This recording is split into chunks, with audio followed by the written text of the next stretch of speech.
President McNicholas, live stream is now in progress. You may turn on your mic and open the meeting. Good evening and welcome to the July 13th, 2022 regular board meeting of the Capistrano Unified School District. The meeting is now in session. The time is 5 President o'clock. McNicholas, live stream is now in progress. You may turn on your mic.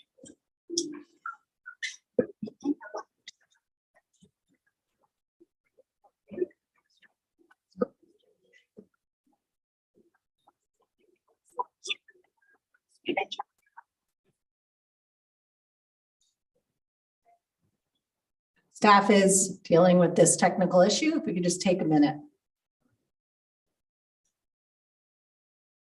All set. Start with the time. Good evening and welcome to the July 13th, 2022 regular board meeting of the Capistrano Unified School District. The meeting is now in session. The time is 5:01 p.m. Per CDPH and Cal OSHA guidelines, the use of masks is strongly recommended but not required when indoors at the district office. Members of the public may attend this meeting in person or participate by phone. A registration link has been posted on the board meeting agenda page of our website for those who plan to call in to address the board this evening. Mrs. Hayes, please call the roll. Trustee Bullicus. Here. Trustee Castellanos. Here. Trustee Davis. Here. Trustee Hanachek. Here. Trustee Jones. Trustee Jones is not with us yet. Trustee McNicholas. Here. Mrs. Hayes, before the board recesses to closed session, is there anyone who would like to speak to a closed session agenda item? There are none. The board will now recess to closed session to address the following items. A, public health emergency consultation with agency counsel. B, conference with legal counsel, anticipated litigations, significant exposure to litigation, 8 cases. B9, significant exposure to litigation, 1 case. C, conference with legal counsel, existing litigation, significant exposure to litigation, 1 case. D, conference with labor negotiators, CUEA, CSEA, Teamsters, CUMA, and unrepresented employees. E, liability claims, significant exposure to litigation. G, student expulsion, 1 case. H, public employee employment appointment, principals, multiple sites. I, public employment and evaluation of performance, superintendent. The board will now recess to closed session. The time is 5:03 p.m.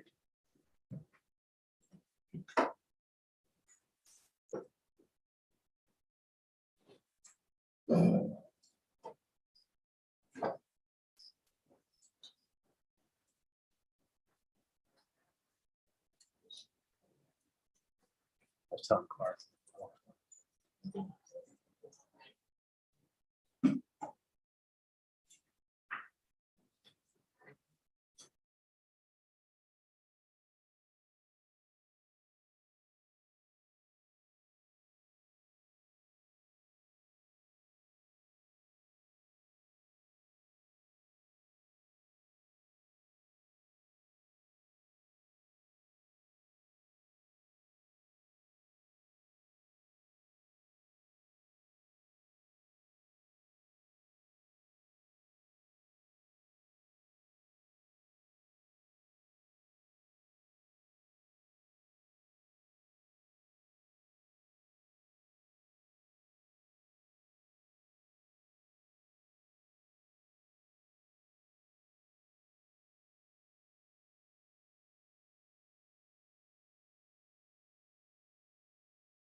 President McNicholas.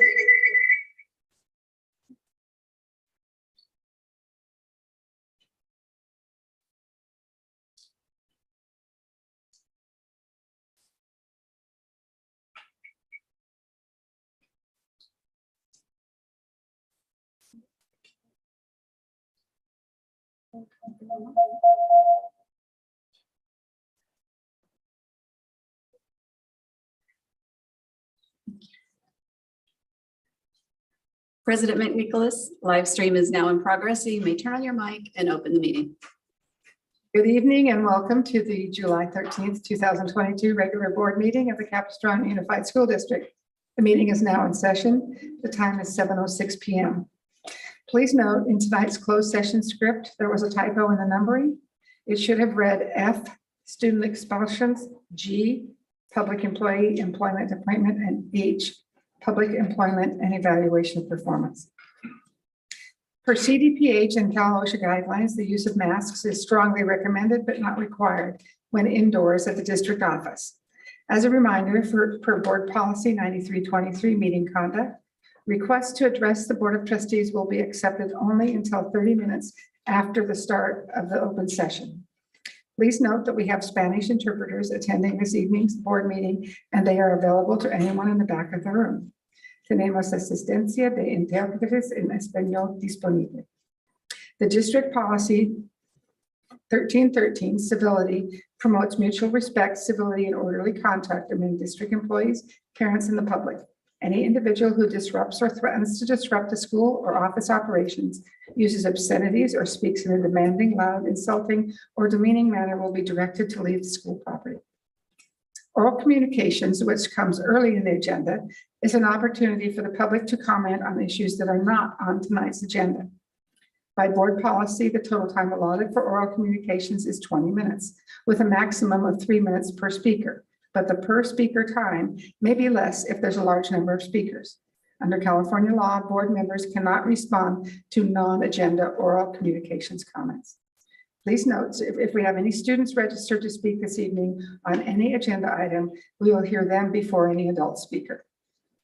Please note, staff has pulled agenda items 13A8, board policy 5111.1, district residency, and agenda item 13A9, board policy 6145.6, international exchange, from tonight's agenda.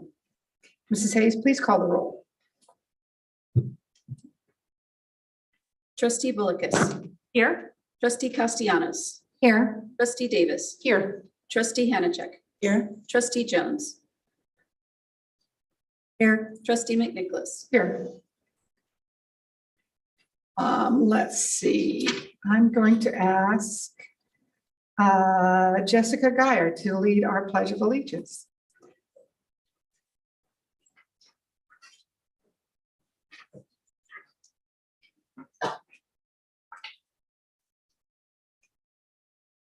So everyone, please stand, place your right hand over your heart. Ready, begin. I pledge allegiance to the flag of the United States of America and to the republic for which it stands, one nation, under God, indivisible, with liberty and justice for all. Thank you, Jessica. May I have a motion to adopt the agenda? So moved. Second. Moved by trustee Hanachek, second by trustee Davis. Ms. Hayes, can we please have a roll call? Trustee Bullicus. Aye. Trustee Castellanos. Aye. Trustee Davis. Trustee Hanachek. Aye. Trustee Jones. Aye. Trustee McNicholas. Aye.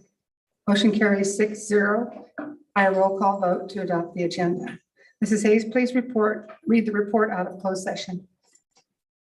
On agenda item 3A, public health emergency, no reportable action. On agenda item 3B, conference with legal counsel, anticipated litigation, trustees voted 6-0 to approve staff recommendation on the following ADR cases: 2022-0524, 2022-0525, 2022-0526, 2022-0601, 2022-0609, 2022-0610, 2022-0614, And finally, 2022-0620. On agenda item B9, trustees gave direction to staff. On agenda item 3C, conference with legal counsel, existing litigation, trustees voted 6-0 to approve staff recommendation. On agenda item 3D, conference with labor negotiators, no reportable action. On agenda item 3E, liability claim, trustees voted 6-0 to approve staff recommendation on rejection of government claim number 2209383. On agenda item 3F, student expulsions, trustees voted 6-0 to approve staff recommendation on case number 2022018. On agenda item 3G, public employee employment appointment, trustees gave direction to staff. On agenda item 3H, public employment and evaluation of the performance, no reportable action. This concludes my report. Thank you. This time, we open board and superintendent comments. Superintendent Patel-Brophy. Great. Good evening and welcome to our July 13th, 2022 board meeting. I hope you are all enjoying a wonderful summer break. The countdown to the first day is so significant for us as a school district because we have a lot to accomplish during the very short months of summer break. So if you're listening at home and you're a student, you may want to cover your ears. We only have 33 more sleeps, as my daughter says, until the first day of school. So for a few highlights as we prepare. In human resources, we're planning our summer paraeducator job fair, a full service event with on-site interviews, fingerprinting, and hiring scheduled for August 4th from 9 to 12. And please come and get a job with us. We're also planning next week's professional development for all CUSD managers as we welcome everyone back and plan for opening of school. Our custodians are busy deep cleaning classrooms, restrooms, and common areas.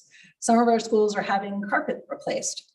Maintenance and operations is working across the district on repairs and preparations for a new school year, including replacing all HVAC filters district-wide.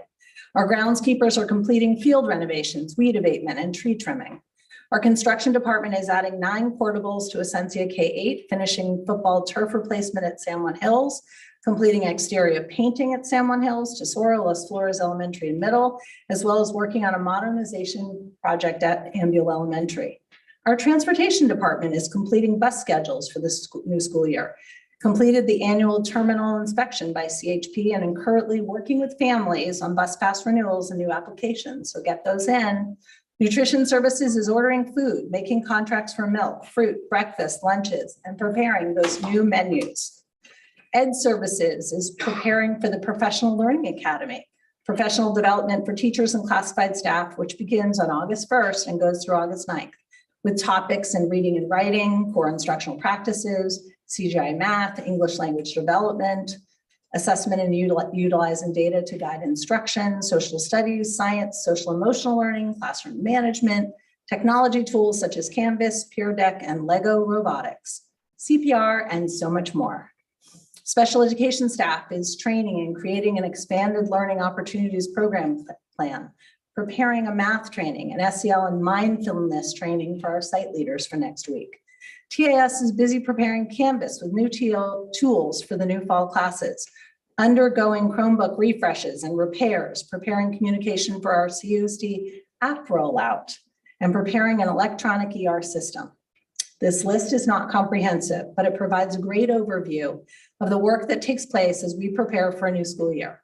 I want to thank all of our teachers, classified staff, and administrators for their hard work and dedication to ensuring a smooth opening. I know at home, many folks are lesson planning and preparing and thinking about the school year. I hope everybody is getting a rest at some point during this summer. As I close, I also want to remind our families that in the fall of 2019, Governor Newsom signed Senate Bill 328, mandating secondary school start times later than traditional morning schedules. Statewide implementation of Senate Bill 328 was postponed due to COVID-19 and will take effect as we open school on August 16th, 2022. District communications as well as middle and high school principals communicated with families before the end of the school year. For more information, please visit our website at capousd.org for all the start and end times. And that ends my report for tonight. Thank you. Trustees, Trustee Hanachek, any comments? No? Trustee Davis? I am just grateful to be an American this month. I'm so hopeful that hope everyone had a wonderful celebration of Independence Day. And I am just so proud that we live in a country where we're free and we can make choices. And I'm proud to represent the families in CUSD. Trustee Bolikas? Okay. Trustee Jones? One of the things I've been doing since I got on the board was helping find more internships for our students in our College and Career Advantage programs. And I think a step was made today. I organized a meeting between hospital representatives of Mission Hospital and Dr. Paul Weir, our new executive director of College and Career Advantage. And it's very hopeful. I think that they are interested, and I think there's a good chance that we're going to get some great internships for students at Mission Hospital and in the Providence system. Thanks. Thank you. Trustee Castellanos? Okay. I did have a wonderful 4th of July. Thank you very much. And I hope everybody else did too. But I would like to introduce somebody who's probably not expecting it, but our incoming student advisor to the board is Alex Zhao. He's in the back of the room. Alex, will you stand up and wave to people? Alex will be joining us, I think, next month for up here officially on the board. And we even have his name tag ready. But I think he has a full summer, and I'm glad he's joining us here to observe what's going on. He's going to definitely be a part of it. Thank you very much, Alex. Okay, let's see. At this point, we go on to oral communications. These are non-agenda items. The total time for oral communications shall be 20 minutes. Individual presentations are limited to a maximum of 3 minutes per individual, but could be less if there are a large number of speakers. Mrs. Hayes, do we have any speaker cards for oral communications, and are they online or in person? We have one speaker tonight in person. Ryan Heath, please come forward.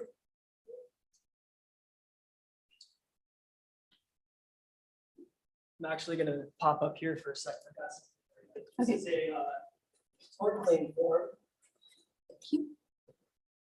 My name is Ryan Heath, and I just delivered a tort claim form on behalf of the attorney for Miss Chelsea Boyle, who has a daughter in this district who's 7 years old. And she was actually, speaking of America and the beautiful things that this country protects, this little girl had her civil rights violated by a principal at Mission Viejo High School who compelled her to apologize for simply making a drawing. The drawing had a few words on it that were pretty interesting. It said, "Black Lives Matter." The word matter was misspelled because this was a 7-year-old girl. It also said, "Any life matters." Apparently, that statement is sufficiently objectionable to require a compelled apology, telling a little girl she has to apologize, not just on the side, mind you, but in front of her peers, in front of her friends on the playground. She wasn't just disciplined for this. She wasn't just bullied. She was told she had to skip recess that day. And she was also told she couldn't draw anymore. And she couldn't make this statement, "Any life matters." That is absolutely objectionable and unconstitutional. And the Gavel Project has retained Alexander Haberbush. We intend to pursue this litigation. We hope that we can actually have some sort of resolution here. My hope is that this is just some sort of misunderstanding and that we can work together to resolve this claim. But for the time being, this has been all over the nation. It was on Fox and Friends this morning. It's going to be all over the nation moving forward as far as publicity goes. And I just want y'all to know, we are trying to work with you to make sure that the rights of your students are protected. The rights of your students aren't trampled upon by things like critical race theory, by things that have this tendency, frankly, to be racist against certain individuals. And you know what? This is America, and that's why I'm here, and that's why I'm doing this. I flew out from Arizona to come speak with you, and I'm happy to be here, and I'll keep coming back because this is important. This is a hill worth dying on. Our freedoms don't get taken away just because someone gets to make some sort of arbitrary decision about curriculum or about masks. This is important. We need to protect our children. We need to ensure they have the same rights that we had when we were growing up, because this is America and it's a beautiful place. Thank you.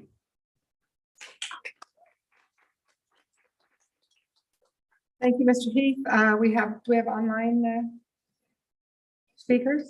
Mrs. Hayes? Check quickly.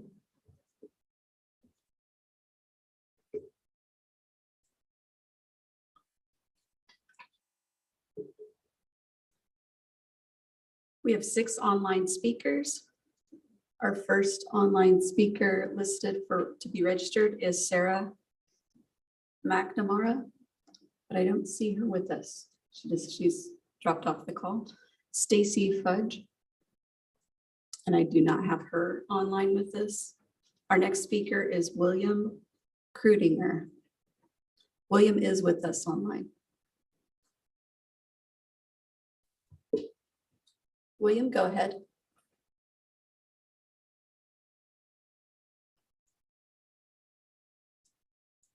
Go Good ahead. evening, trustees. Can you hear me?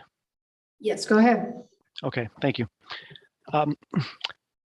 I have my son enrolled at San Juan Hills High School, and I applied for a bus pass for him, and I was informed that that application was canceled under Board Policy 5119.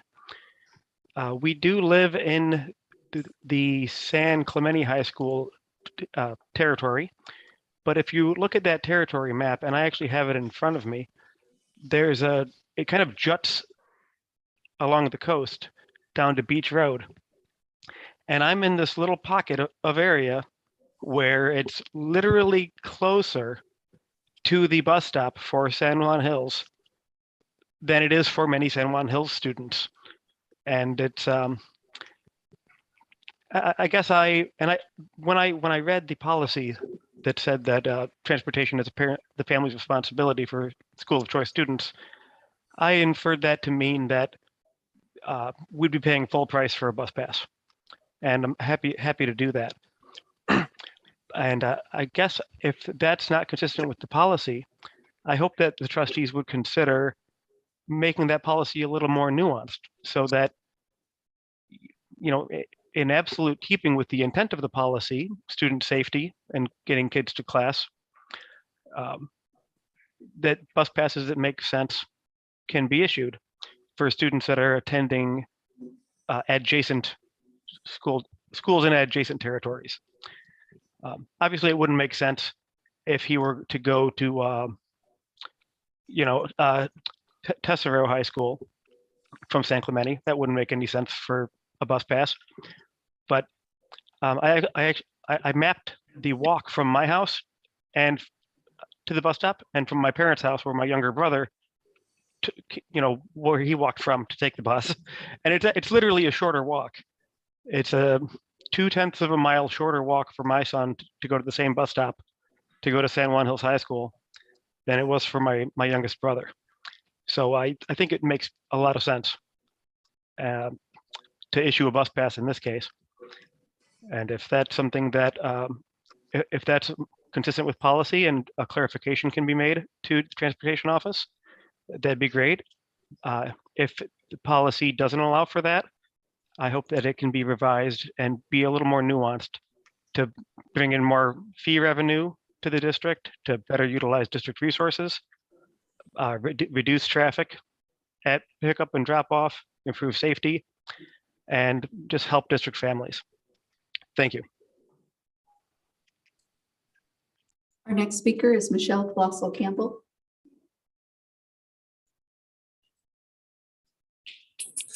Good evening, Superintendent, Board of Trustees. Hard to believe that in 5 weeks, students are being welcomed back into classrooms. Next week, packet pickup started at our high schools. The following week, middle schools. In 3 weeks, our high school students are at registration. In 4 weeks brings middle school registration. And with this, our PTAs and PTSAs help to make all these events come off seamlessly to welcome back our students and our teachers. So while the summer sun is hot, we are continuing our planning and implementation to make the coming year the best one yet. So please take a moment to renew your PTA memberships or join for the first time by finding your local PTA at www.jointotem.com and support your local schools by joining the PTA. On a second note, I am only speaking twice tonight, but I will be here listening to the very, very end. So it should be an exciting evening. Thank you, Michelle. The next speaker registered is Mina Carson. Good evening, Superintendent and Board of Trustees. One of the many positive parts of the new state budget includes some one-time funds under the Arts, Music, and Instructional Materials Discretionary Block Grant. Although these funds can be used in various ways, I urge you to dedicate these dollars specifically to our art and music programs district-wide. Your commitment to arts education benefits all students and is much appreciated. Thank you. Thank you, Mina. Our next speaker registered is Jenny Golden. I don't see Jenny online with us. Our next speaker is Katie Hoffman.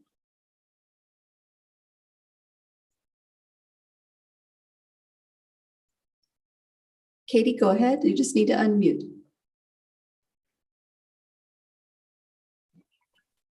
Okay, hello, can you hear me? Yes, go ahead.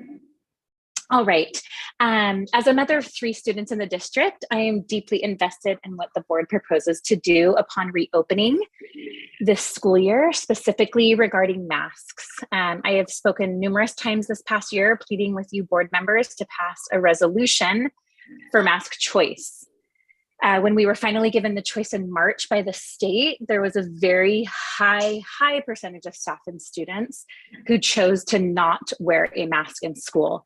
The immediate emotional relief my children felt was palpable. I cannot stress enough how thankful we felt to have been given a choice by the state.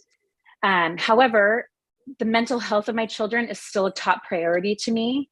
I saw them make meaningful connections almost instantaneously after the mask choice mandate was put into place. And I think the mental health of our children must be taken into consideration upon reopening. Another top priority to me is learning, also loss of learning. 2 of my 3 children's Iready scores that we received a couple weeks ago from the district were lower upon leaving the school year than they were upon entering the school year. So for me, this has never happened before with them. There is a direct correlation. Having a child with ADHD makes it difficult for this child to understand their teacher, to understand their students around them, to be able to communicate questions. And I just need the board to know that we are paying attention. We want the choice to be able to send our kids in masks or not. I hope that you hear us.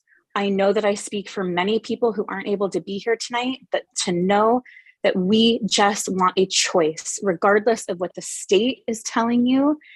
We have faith in our board that you will make the decisions that help the students and staff as a whole. Thank you. Thank you, Katie. Our next online speaker is Rebecca Hunter. Rebecca, go ahead. Hi there. I actually have my daughter here. I have 9 children, and they all have been through this and have been in this school district, which has been a wonderful experience. We've been with Oso Grande from the very beginning that it opened. Felt like it was a family experience.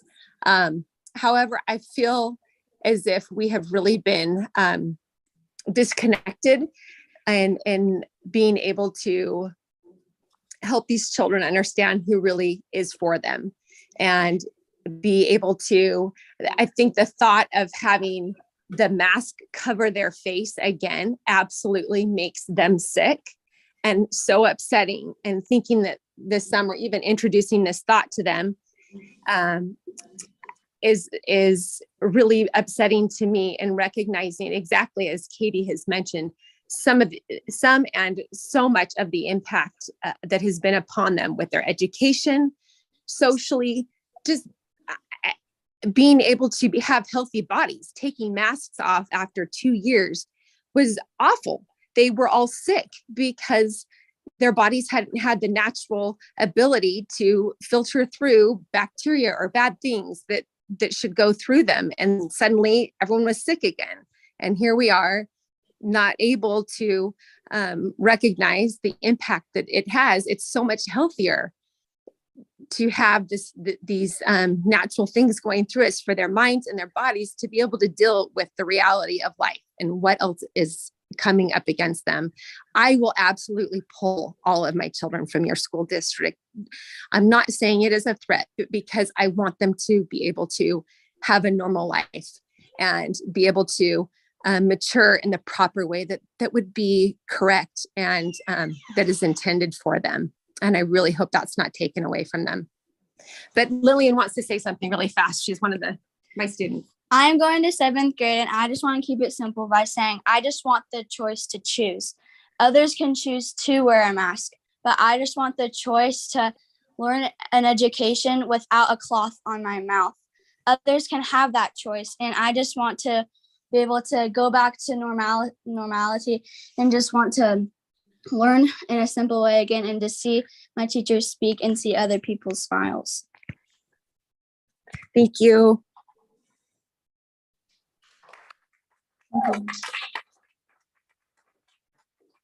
That concludes our speakers for oral communications.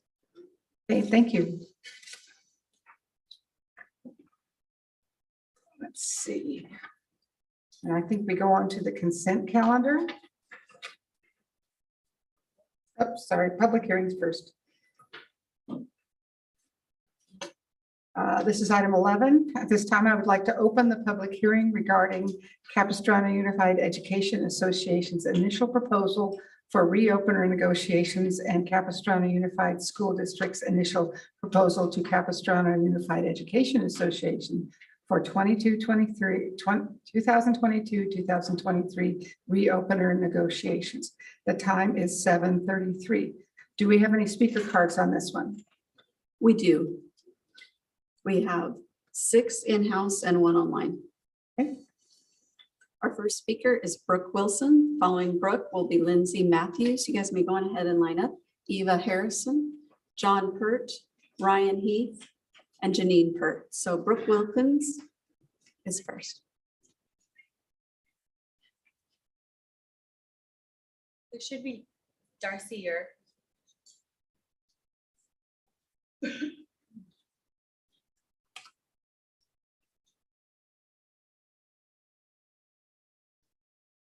Thank you, Darcy. I do have your card. I'll put you down as number 7, if that's okay. We have you just had you under the wrong category. So Brooke, please come forward and go ahead. Hi, Superintendent Vital and trustees. I am just here because I have heard rumblings of, mask mandate coming back to LA indoor for LA County. And I have no idea what is in CUEA's negotiations, but I just want to make it clear. I have 3 students in the district. I actually attended this district from kindergarten all the way up, graduated from Dana Hills, and it was amazing. And my kids have had to live through the hell of COVID and through the hell of wearing masks on their faces while they're in school. I have a daughter who's developed severe anxiety. Her scores have not improved. She's going into 3rd grade and her Iready scores in math are testing at barely a 1st grade level. And I just want to let all of you know that I really appreciate you and I trust you to make those choices for our students, to not go backwards, to keep continuing forward and to let our kids have choices. I just want to let you know, if a mandate comes and my kids have to be masked, I will unenroll all 3 of my children from Capo Unified School District. And I also have a text thread group me of about 100 moms that couldn't make it, couldn't be here. And they will do the exact same thing. Exact same thing. And I really do believe that you have the students' best interests in mind. And there are no actual studies that show masks help our students more at all. And I have no idea what is on the CUEA negotiations, but seeing all of these things in the news is making me nervous.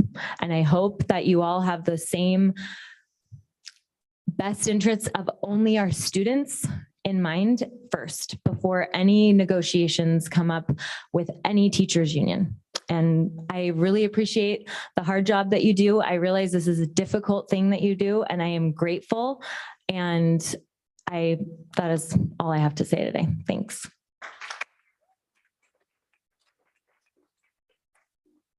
Lindsay Matthews, go ahead. Hi, Lindsay Matthews. I have 5 kids. And to see how COVID has affected each one of them extremely different. One was a senior when COVID hit, graduated, made it through barely, unscathed. Like going through them all. My poor 15-year-old, once again, you'll never see me up here without mentioning, lost his best friend, Barnett, to suicide during COVID. Immediately pulled him out of his math class because I do think that was a big contributor. What is he doing this year? Summer school, geometry, trying to get him caught up. Poor kid, the exact same thing that caused him all of that anxiety, online school. I now have him in online school. Why? Because he can't believe that he got lowest grade in math for algebra, 98%. I had to pull him. He's doing geometry. My next one, she's fine, she's okay, but I told her that masks are a rumble. What does she want? She wants to be homeschooled. My next one, my young baby, last year wrecked him. I've already pulled him. He's pulled, he's done. I'm homeschooling him next year because I can't send a poor 9-year-old to school crying every day like I did last year. I can't do it again. 9 years old, he should love school. Learning should be exciting and fun, and it wasn't. He couldn't, the stress, the mask, when I told him that he got to take his mask off finally, Mom, I can't. If it drops below my nose, my teacher will yell at me, Mom, I can't take off my mask. And I said, you know what, buddy, it's okay. You have mask choice. You can still wear your mask if you want to wear it to school. He had the choice because he didn't feel comfortable taking a mask off. I can't believe a kid at 9 years old wants a mask on his face because he was afraid to be yelled at by his teacher. We can't have this for our kids. They need a choice. That's all we want is a choice so that they can choose what's best for them, for their mental health. 5 kids, same family, same house, same rules, same things taught. But yet every one of them had a different effect from what has gone on. And they all need to be able to make their own choices. I need to be able to make a different choice for each child. I'm homeschooling one, I'm leaving the others in. It's what's best for each individual child. You can't do a blanket rule for every child. You can't do it. What comes first? The children. That is what needs to be the top priority. And I hope you guys remember that as you go through your negotiations. Thank you. Next speaker is Eva Harrison. After Eva is John Pert, then Ryan Heath, then Janine Pert. Hi, how are you? Good. I'm also here. How are you? Good to see you all again. I'm also here because of what's happening in LA. Sacramento has already brought back the masks. I was here last board meeting. I would like to again urge you to pass a mask choice resolution. That way we don't even have to talk about the masks anymore. Nothing changed when the masks came off. There was no giant spike of COVID in our schools all of a sudden. Nothing changed except for our kids could breathe finally. We still don't know the long-term effects on their physical health, on their mental health from these masks. My 9-year-old, you've seen him here twice. He spoke twice here. He can't breathe with a mask. He had a shield. He's at Wood Canyon. He had the shield for months. Then one day they started taping a piece of plastic on him, and he was too scared to tell his teacher that he can't breathe at all because it was like breathing into a plastic bag.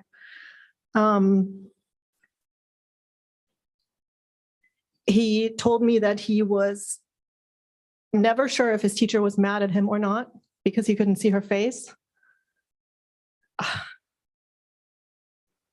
My 5-year-old kindergartner told me that she has never seen her teacher smile. You know, something like that breaks my heart, and I don't want that back. We can't have that back. We need a mask choice resolution to be done. That way, the kids who want to wear a mask or the parents who want to have their kids wear masks can do that, and the kids who can't breathe or parents who are comfortable without masks can go without the masks. I co-run the Informed Parents of Capo USD Instagram with 2,200 parents who are ready to walk away from the public school system if the masks come back. There are many school districts before our governor said the masks can come off in 2 weeks who passed the resolution. I don't understand why our school district can't do the same. We can. They can, we can. And I want you to know that we will no longer comply. Thank you so much.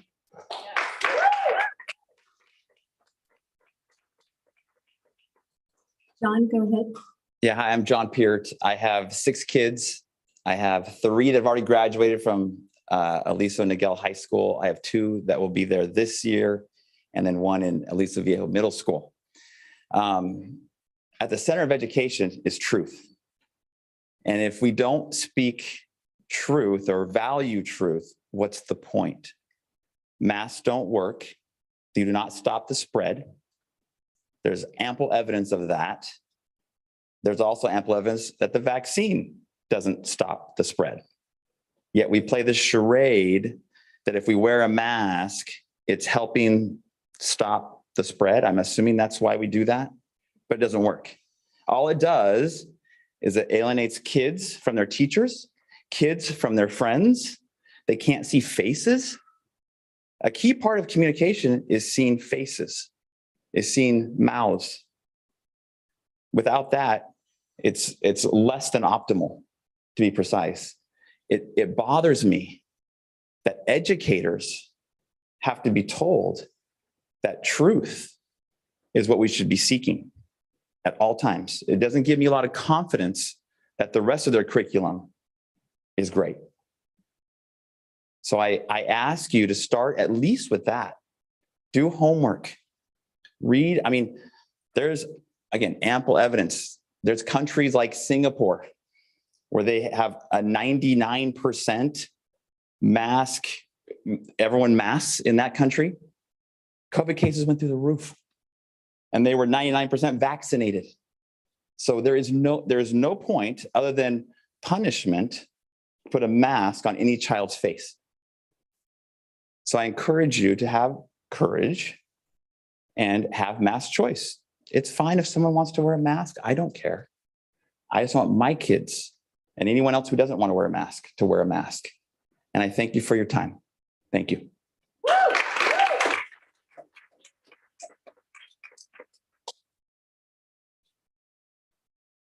Brian Heath. Hello again, Ryan from the Gavel Project, constitutional attorney licensed in Arizona, not licensed in California. But I do have a bit of law to bring to your attention here. I want to talk about a case called West Virginia v. Barnett. This case happened in 1943. It was decided by the United States Supreme Court. It was over whether a school district could compel students to participate in the Pledge of Allegiance. And in that case, the Supreme Court explained that struggles to coerce uniformity of sentiment in support of some end thought essential to their time and country have been waged by many good as well as by many evil men. Throughout history, ends have been racial, territorial, security, support of a dynasty or regime, or some particular plans to save souls. At first glance, moderate methods to attain unity have failed. Those bent on its accomplishment must resort to an ever-increasing severity. The court concluded, those who begin coercive elimination of dissent soon find themselves exterminating dissenters.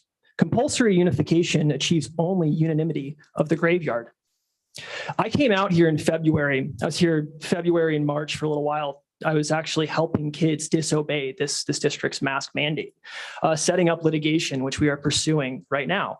And one of the things that I came to realize when I asked this district to seek second legal counsel back, I believe it was in February, was there actually is a provision of the California Education Code that protects teachers who stand up for students that are engaged in free speech. In fact, California Education Code section 48907G explains an employee shall not be dismissed, suspended, disciplined, reassigned, transferred, or otherwise retaliated against solely for acting to protect a pupil engaged in conduct authorized under this section.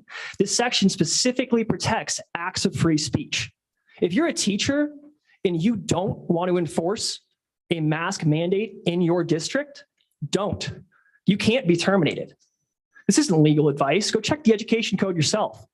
Your mask mandate is effectively over. It's not coming back. And frankly, the thing that's most surprising about this whole situation, I'm sitting next to a gentleman here who has 3 kids that were pulled out of the district because of this reason. There are multiple parents here who have been complaining about, taking their kids out as well.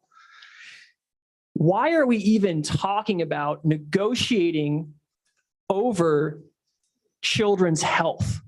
Why is that a bargaining chip? That's disgusting.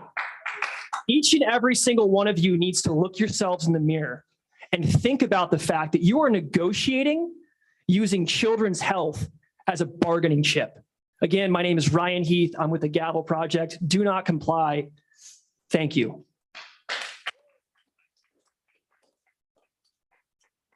Next speaker is Janine Peart.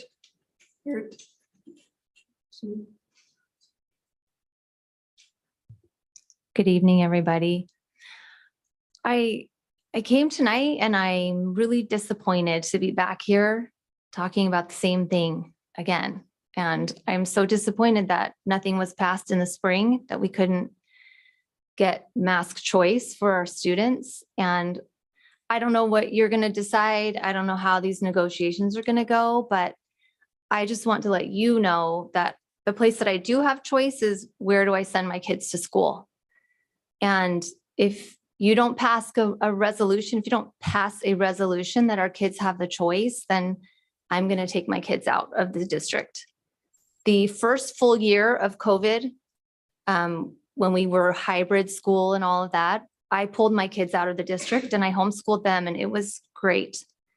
It's lacking some things. I want my kids to do drama. I want my kids to play sports. I want them to do that stuff. So we came back to school when we were thinking, oh, we don't have to wear masks. And then masks came back in last fall, quickly before school started. And we just went for it, and they suffered through it, but I'm not going to do it again.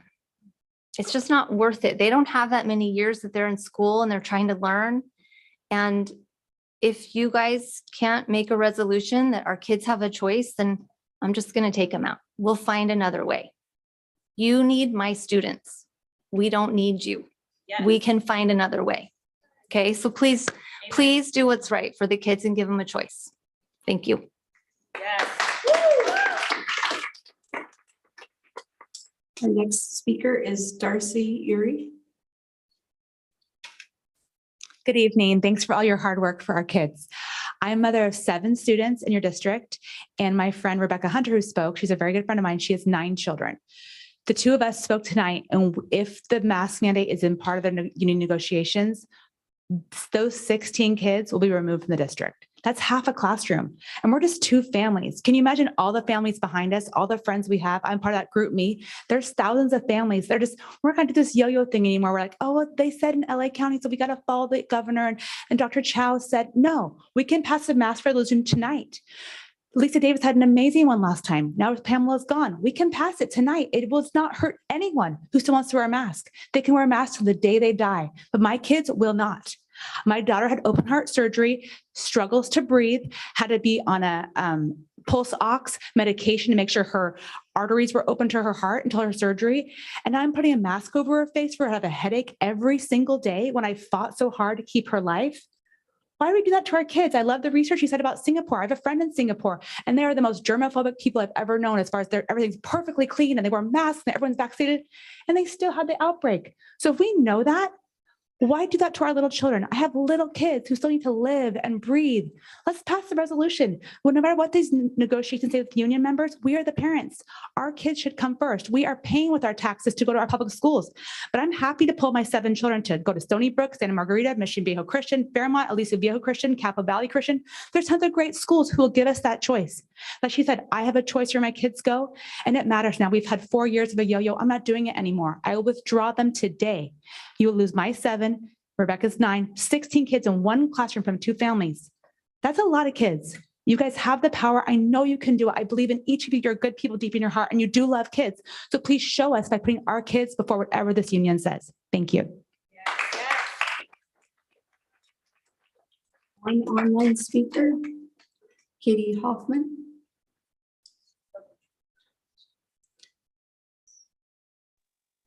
Katie, go ahead. Hi, yes, I already spoke earlier in the open communications. Oral. But it was on the same, the oral communication. So thank you. Thank you, Katie. I just want to take a minute to clarify a few things. First, I want to make sure, Dr. Merwin, can you address right now in CDPH guidelines, what is recommended or required with the mask guidelines? Yes, thank you. So June 30th, CDPH revised their guidance for K-12 schools to support safe in-person learning 22-23 school years. So this is for the coming school year, and masks are not required. They are recommended. The second thing I want to clarify, which I think is really important, is that in CUSD, our bargaining units have been extraordinary partners through this pandemic. And we have collaborated and worked through some extraordinary challenges in order to keep these schools open for our children. And so I think some issues have been conflated here. We have followed CDPH guidelines the entire time, and those have not been on the table for discussion. That has been how we have run things. And that's what I would expect we'd continue to do. So I just want to make sure that the 2 things, the public hearing around negotiations, what we are sunshining and what CUEA is sunshining and Teamsters is actually later in the agenda. But we have always followed CDPH. We will continue to follow CDPH. And I just think that's really important. And then I want to just publicly say that without the participation, support, and collaboration, we could not have opened school. And that's really important. Thank you, Superintendent. Are there any other comments on the public hearing? Okay, hearing none, the public hearing is closed. The time is 7:54 p.m. At this time, I would like to open the public hearing regarding General Truck Drivers Office, Food and Warehouse Union, Teamsters Local 952's initial proposal for negotiations, and Capistrano Unified School District's initial proposal to General Truck Drivers Office Food and Warehouse Union, Teamsters Local 952 for the 2022-2023 reopener negotiations. The time is 7:54 p.m. Do we have any speaker cards on this item? There are none. There are none. Okay. Hearing none, the public hearing is now closed at 7:55. Yeah. We now move on to the consent calendar. Please note per board policy 9323, and in accordance with the law, the public has a right to comment on any consent item. At the request of any member of the board, any item on the consent calendar shall be removed and given individual consideration for action as a regular agenda item. Each speaker is allotted between 1 and 3 minutes per item, depending on the number of individuals who presented requests to speak. Mrs. Hayes, do we have any speaker cards for the consent calendar this evening? We have one speaker online, Michelle Fossil Campbell. Good evening, Superintendent, Board of Trustees. In the last month, PTAs have donated $204,519.68 to cover expenses such as library and media center modernization and recreation, classroom materials and supplies, librarian salaries, field trip transportation, lunch tables, science camp, art clubs, paraeducator salaries, school assemblies, two-way radios, field trips for all grade levels, garden projects, marine biology lab supplies. That one sounds super cool to me. And meet the master's art programs, which is always fantastic. Our PTAs are proud and happy to support all of our students across all campuses in CUSD, and we will continue to work to provide additional resources to our schools and our communities. Thank you very much for accepting these donations. Thank you, Michelle. Do any trustees have any consent items you'd like to pull? Trustee Hanachek? No. Trustee Davis? 9. Number 9. Trustee Bulkus? 12B, 9. 12B. Oh, 9, talking. okay, 9. I think that's the same one as I wasn't sure because of the number system. Trustee Jones. Do you guys, I'm sorry, do you have the same one? No. No? I'm trying to see, sorry, what number it's under, but it's the licensed vocational nurse, page 639. Let's see, what's the. Let's make sure we get the numbers right. I know. It is C9. 12C9. Okay, and Trustee Bulkus? 12B9, okay. Trustee Jones? I also wanted to pull 12B9, so. Trustee Castellanos? 12B8. And I have none. So we are pulling 12B8, 12B9, and 12C9. I'll entertain a motion to approve the ballots. So moved. Second. Moved by Trustee Castellanos, seconded by Trustee Bulkus. We have, this is for a roll call. Trustee Bulkus? Aye. Trustee Castellanos? Aye. Trustee Davis? Aye. Trustee Hanachek? Aye. Trustee Jones? Aye. Trustee McNicholas? Aye. Motion passes 6-0, and those 3 items will be addressed at the end. We now move on to discussion action items. Item 13A1, Danny Hills High School, next steps and timeline. Clark Hampton. Thank you, President McNicholas.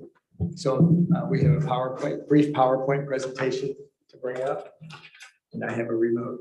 Yippee. So, all right. So this is a follow-up to a board item at the last board meeting. So at the last board meeting, the board elected to wait on placing a bond measure on the November 2022 ballot for Dana Hills High School.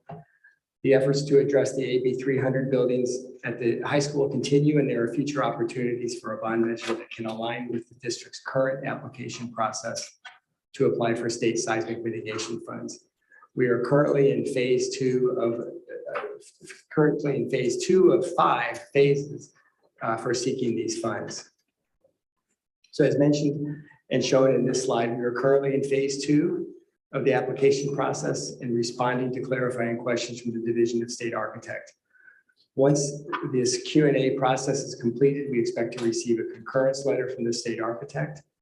And we are at this time unsure of the exact amount of time this process will take.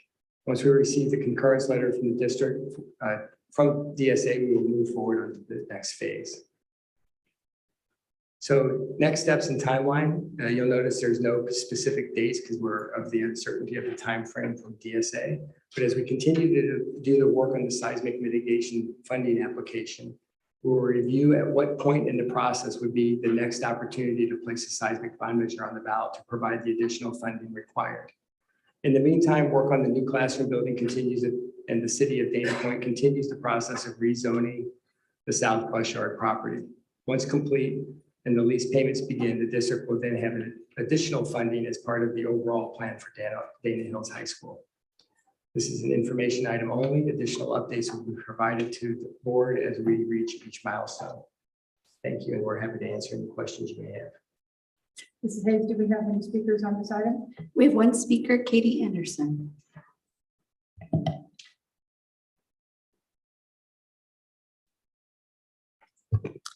Good evening, Superintendent and Board of Trustees. My name is Katie Anderson, and I'm the PTSA President at Dana Hills High School, but tonight I'm speaking as a member of the Dana Point community. Many people from Dana Point High School or Dana Hills High School, including students, parents, teachers, staff, and our principal, Dr. Baker, attended last board meeting in a show of support for the proposed bond that would rebuild our high school. The disappointment we all felt as we left the meeting has fueled a groundswell of creative ideas and a future action plan that we hope will inspire our community from the ground up.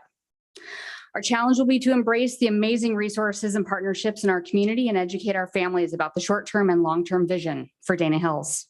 We are excited about the new building planned for replacing some of our aging portables, and we know it will be greatly appreciated by the faculty and the students who get to use it. As a parent with my last child getting ready to graduate from our public school system, I am more committed than ever to rallying the support of every community member who wants to see Dana Hills High School shine for the next 50 years. Our students and teachers deserve safe facilities that both inspire and reflect the truly awesome educational experience at Dana. We will shape our future. Thank you. Thank you, Katie. Trustees, any questions, comments? Trustee Hanachek. Thank you. Yes, so regarding the new building, can we just confirm again that the taxpayers in Dana Point, they are not being assessed, they are not paying a dime for this new building. Could you just kind of go over again, just briefly, where that money's coming from for this, for the new building that we're all talking about? So the source of the funding for the new building is from state matching funds from the state of California on previous projects completed at other school sites. So previous projects, other school sites, just because I don't want any confusion that there's some type of assessment for the taxpayers of Dana Point. So they are not paying a dime basically for that building. Correct. Thank you. And I just want to clarify, any other comments from trustees? That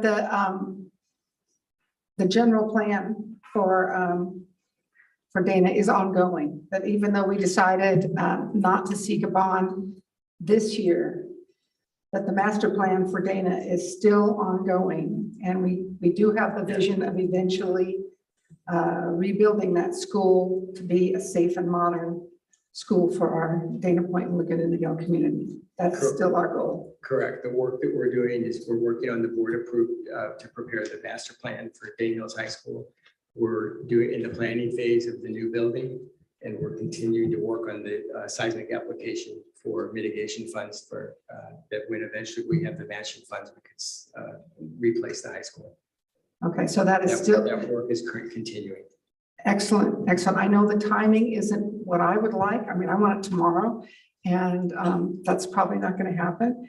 But I'm encouraged that we are still going forward, and I am really encouraged, Katie, by the groundswell of support from the Dana Hills and the Dana Point community. And we need to keep that going through this election cycle and into next year.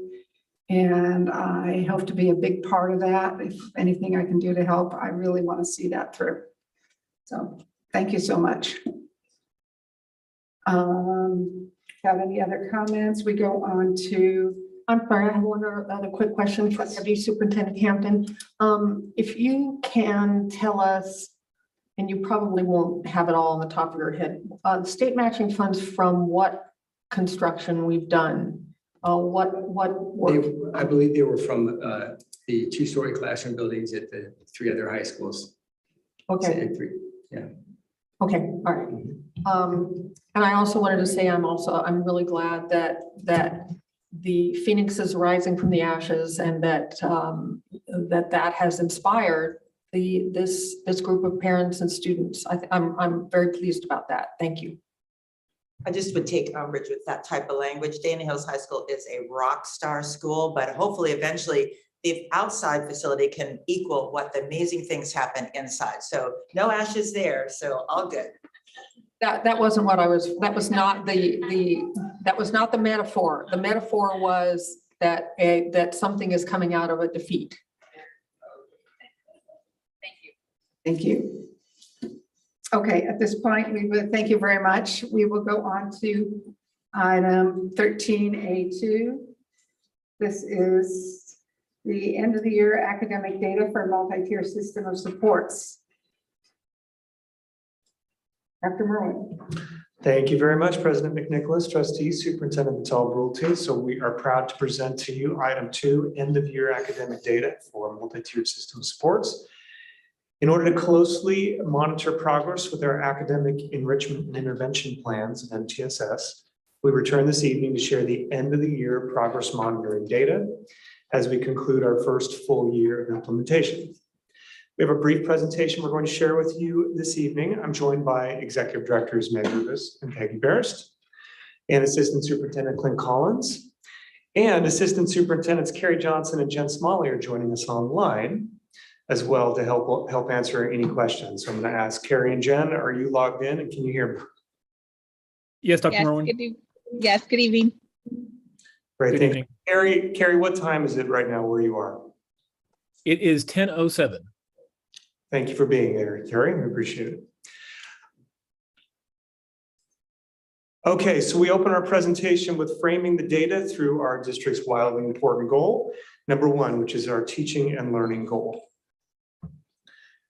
The vision of a CUSD graduate provides additional framing and context for the teaching and learning goal. So we share this vision of 5 key attributes that every graduate would develop and refine as they progress through our schools, from preschool through high school, to empower them to be successful in a rapidly changing world. Through our MTSS academic plan and by monitoring academic progress throughout the year, our teachers, support staff, and administrators can ensure that students are progressing and developing these attributes. And I would like to thank trustees for pointing out that there is actually a spelling error in one of the attributes. It has been fixed, so future opportunities you will see continuous spelled correctly. So to support the MTSS, we realize that we need to first support the individual needs of our leaders to make sure that they are able to support their staff with meeting the individual needs of every student. So as you can see here, we are focusing on an ongoing coaching and support provided for our site and district leaders throughout the year. So as this slide shows, there's a focus on building capacity of our leaders at every level and across all schools and departments in the district through ongoing training, coaching, and feedback. This includes our teacher leaders, principals, the principal supervisors, district managers, and finally, the superintendent's cabinet. So this is not new. This is just a quick overview of the key components of the MTSS academic plan that has produced the results that you'll see tonight. For elementary, as a reminder, every school has a full-time MTSS specialist. Teachers are released weekly for professional learning communities and collaboration to plan for intervention, while their students benefit from a PE program, and training and intervention programs are being provided. Additionally, every school has designated time during the school day for targeted intervention and enrichment. For secondary, every school has a professional learning community coach to provide departments and site leadership teams with support. Tutorial time is now being used strategically for intervention and enrichment.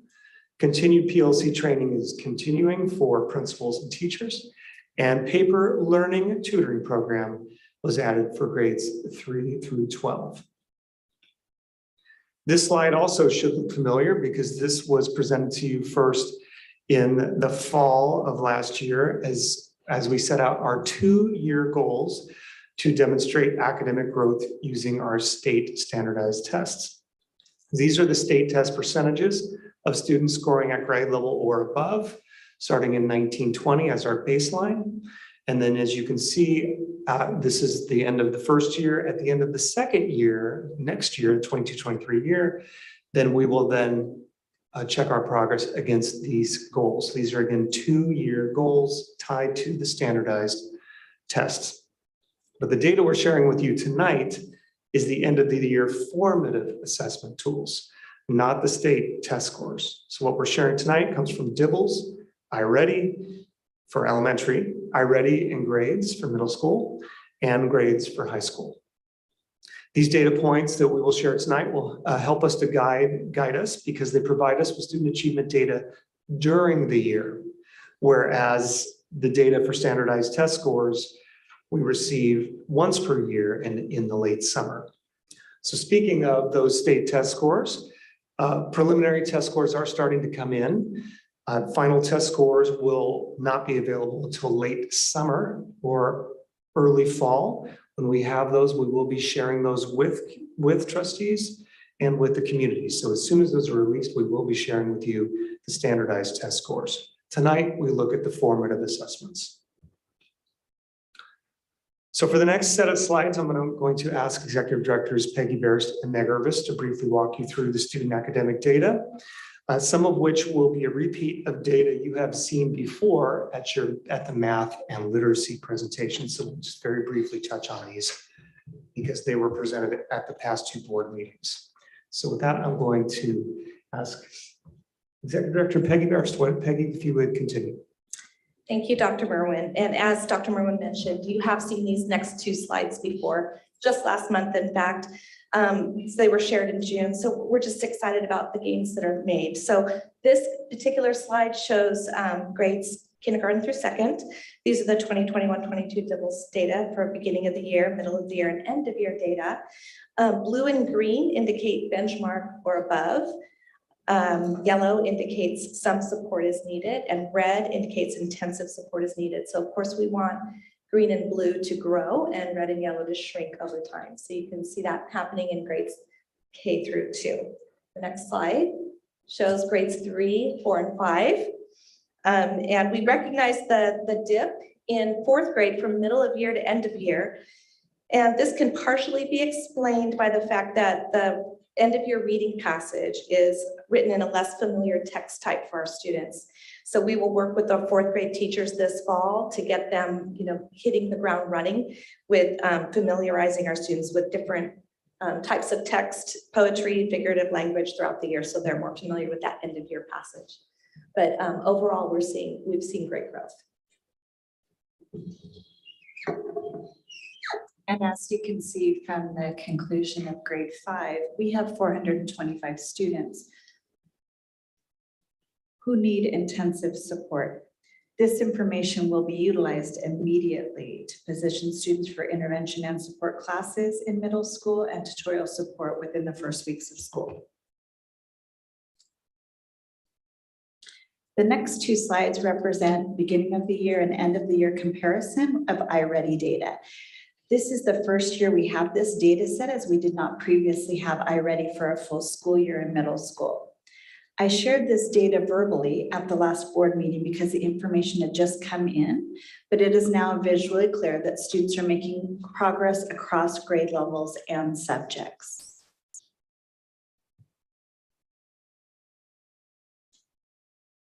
However, while significant progress was made, there's a clear need to continue to improve our systems of support for our students who are not yet working at grade level. We are focused on shoring up systemic intervention with training, which starts in our professional learning academy before the school year even begins. Irvine Math Project will provide specific training to our secondary math support teachers. We are also offering professional development for all middle school English language arts teachers on the Amplify ELA curriculum improvements that focus on differentiation and support. And in year 2 of Iready intervention, there will be a targeted focus on the use of MyPath customized lessons for English language arts and math.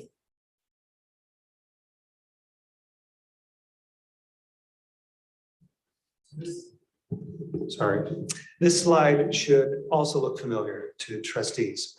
As we shared at the February board meeting, we are looking at the percentage of intensive students on this slide.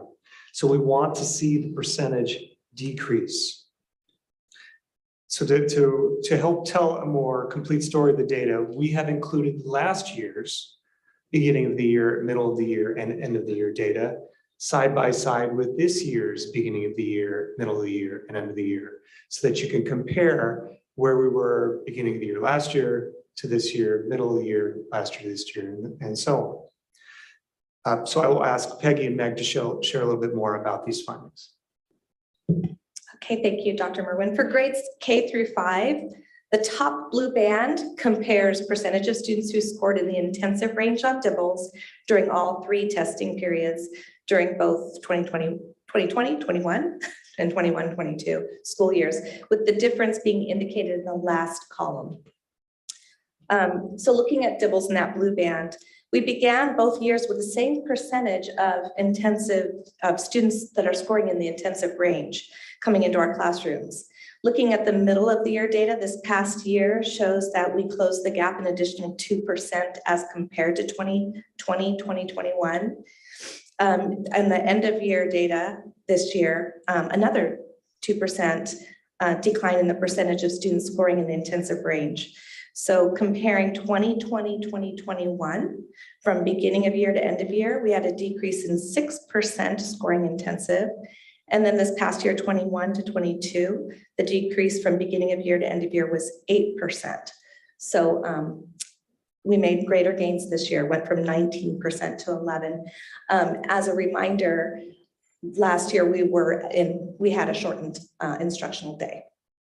So I would hope that we would see some increase this year. Looking at the next band here, the green section, that's our Iready math data for grades K through 5. And we began this past school year with 2% more students entering classrooms needing tier 3 support as compared to the previous year, which if you remember the previous year, that might make sense. At the middle of year diagnostic, we more than made up for the greater percent needing tier 3. Last year, there was a decrease of 8% in the tier 3 range from beginning of year, middle of year. So as you can see, it went from 16% to 8%. And as compared to a decrease of 4% from beginning of year to middle of year in 2021, 14 to 10%. In 21 to 22, remember it was a full instructional day this year, and we elementary, we were in our second year of Iready implementation. So we made great gains this past year. As you can see, overall, our end of year landed in the same place with 6% of our students needing tier 3 support entering middle school.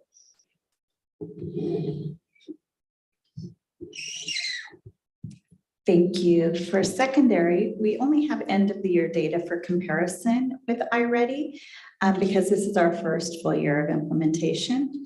And you can see the end results between the 2 years are very similar. However, if you look in the light blue band or the dark blue band, end of year spring 2021, we had 18% of our students intensive in language arts. They entered the 21-22 school year at 28% intensive. Similarly for math, they ended at 16% and they started this year at 25%. Part of the difference is that our spring 2021 data includes students who tested from home because of hybrid and remote learning. For math testing at the end of 2021, 44% of the students took the Iready assessment from home and 30% completed the ELA test at home. So for that year, the students who tested at home did perform better across the grades and subjects This year, the testing was completed beginning, middle, and end of the year entirely at the school site. We will continue to monitor this important data point moving forward.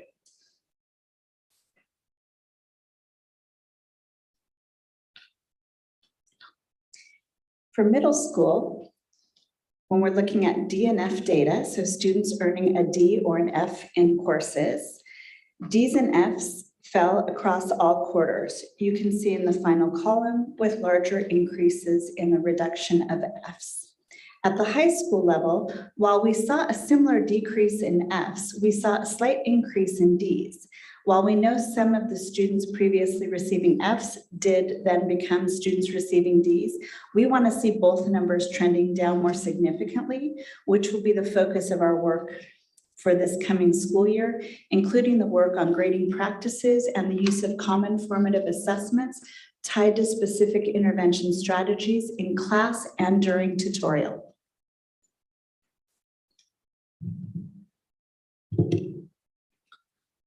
And so our final data set that we're sharing with you tonight is a presentation of the number of students who were assessed and qualified for special education services. So we recognize as part of a strong and effective intervention program, early intervention in Tier 2 and Tier 3 intensive academic support will result in less students needing to be referred and then qualifying for special education because their individual academic needs are met prior to being referred for assessment. So there will always be students who need special education services. We're not saying that will stop. We recognize many students will need special education services, but some students can have those academic needs addressed in a tiered system of support without needing special education. So Assistant Superintendent Clint Collins is going to provide more explanation about the numbers that we're providing for you here. Thank you, Dr. Murray. So looking at the end of the year initial assessment numbers, they calculate a little bit differently than when the numbers were reported in February.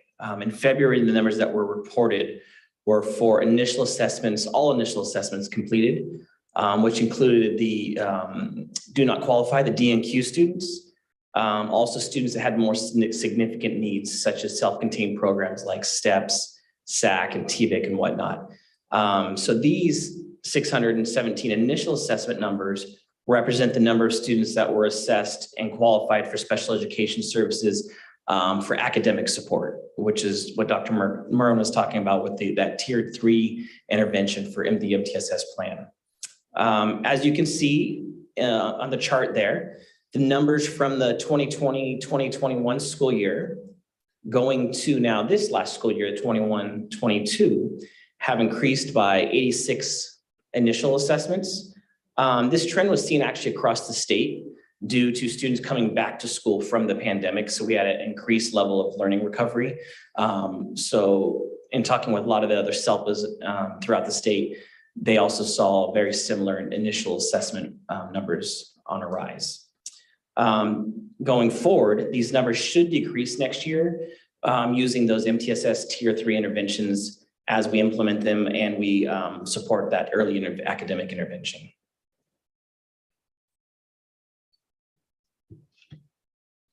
So as we close tonight, our commitment is to continue to monitor the success of our MTSS academic plan, and we will return next February with a mid-year update and next July with an end of the year update as well. So it's our commitment to continue this cycle.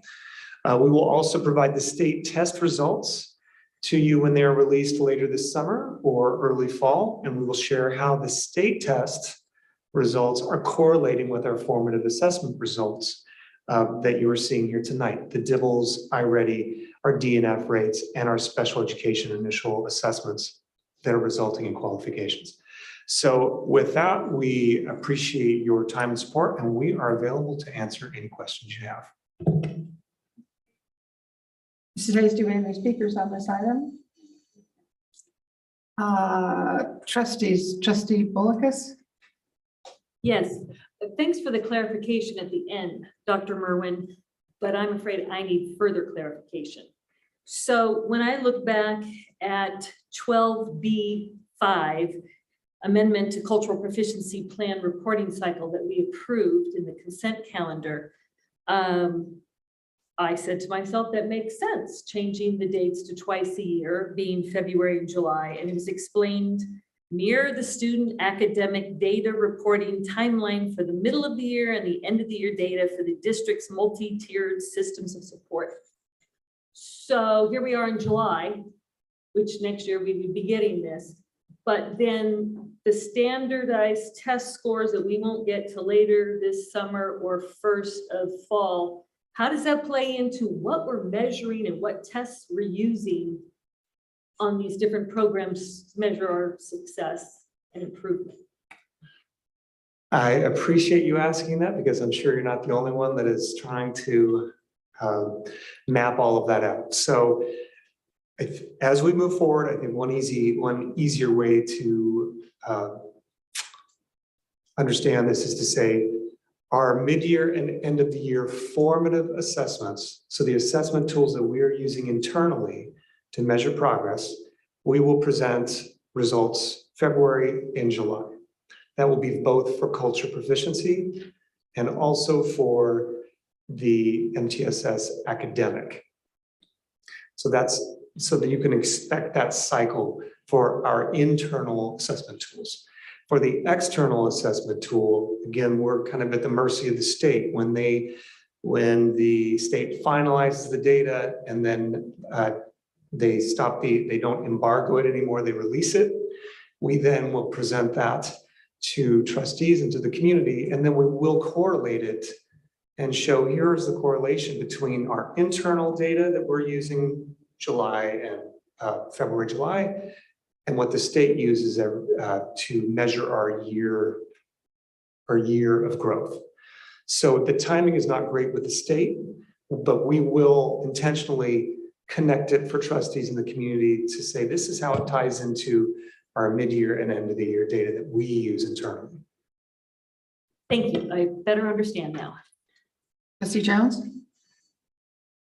So I know that more in the past than now, there has been, a fourth grade test, a standardized test would be a fourth grade test in this and a sixth grade test in that. And I think a lot of our testing is now not based on the academic year, but it's driven by the student. So, but I'd like to know if that is true, and if that is true of the DIBELS and the Iready results. Some of the parents, or at least one parent who spoke earlier, mentioned their child scoring lower at the end of the year than the beginning. And there's all kinds of things that happen that can cause that are not tied to anything that ought to be remarked upon. But is that something that we do see? Could, for example, let's say you're in the fourth grade and now at the beginning of the year you take this test, but now at the end of the year you're taking a different test, and that might cause your score to lower because you've moved into a different plateau or something. Can someone explain? So I can explain more if I need to. Yeah, so that we we'll make sure we understand the question. So is it specifically to our internal tools? Are the DIBELS and Iready, is it the way that the test is designed that there might be a decline at the end? Is that what you're wondering? The design of those tests? Well, not so much the way the test is designed, but are there like sort of steps that like in September, I take this test, but I'm not taking the same test in the mid-year and the end of the year, so that actually different things could be tested, and that could explain why I'm going down. Okay, I see. I see. So actually, I'll ask Peggy to speak a little bit more on this, but they are designed to avoid that. Okay. So I'll let Peggy speak. Yeah, that's a great question, Trustee Jones. Thank you. Yes, for example, the DIBELS, they have reading passages at the grades 2 through 5, and the reading passages are different and they become increasingly more difficult, and the benchmark is higher. So they go along the learning path of the student. So does that make sense? The benchmarks Okay, change. so then, and I remember Dibbles from when I used to work with you. Mhm. But so let's say a third grader is using a particular Dibbles test with a particular passage in September, and then in, I don't know what, March, they're reading a different passage, the same third grader, and then in May, they're reading a third. Yes, they never read the same passage twice. That's correct. Okay, Yes. so it could be that the May one just happened to have a bunch of words that these kids didn't know, and they hadn't actually gone down, they just responded differently to a different test. Yeah, sometimes they had a sore throat that day and they just read slower. So Well, some students that are progress monitored, those are the students that are intensive or strategic.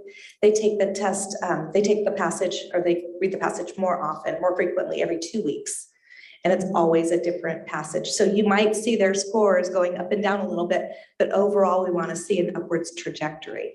Okay, and is it the same for Iready with math, or that they're seeing different stuff? Iready is, it is grade level specific to skills, but it's adaptive. They all take it at the same time. And so it starts with a certain level and it'll level down. If the students aren't doing well, it'll level up if the students are performing well. Okay, so the situation that this parent described could be just kind of a weird artifact of something or other in Dibbles, but Iready being adaptive, that oughtn't to happen. But you can always have a headache, or you didn't sleep well last night, and there's various things that can happen. Right. Yeah, I don't know that student's name. I'd love to look more into that. Right, okay, I was just curious, thank you. And Trustee Jones, as this was going through, I'm better understanding. So I think that's one reason why, as we were talking about the fourth grade dip, was because you could see that the blue and the green actually decreased from middle of the year to the end of the year because there was less familiarity with that type of text that was used for the end of the year passage. So they are designed to be developmentally appropriate for that end of the year and based on the standards and the vocabulary kids are learning. So you should not, so it shouldn't be, a student shouldn't struggle because it is grade level appropriate, standards appropriate. However, if they aren't familiar, because it is a different type of text than the middle of the year, they could respond differently to it. Okay, and the passage could then be a little bit more difficult at the end of the year than the passage they saw at the beginning. So if the student could be progressing, but have the same score throughout the year, but and the fact that they're progressing is not shown because the passage is getting harder, the work is getting harder. If I may, I'm sorry. Yes. They wouldn't be progressing at the rate we want to see if there's, Right. yeah. Okay. So they could be progressing, like, for example, the students that are within the red band, the red band is very deep, if that makes sense. So students may come in beginning of the year at like deep red, if that makes sense. And they may finish the year still in red, but at a shallow or at a higher red, closer to yellow. It's growth.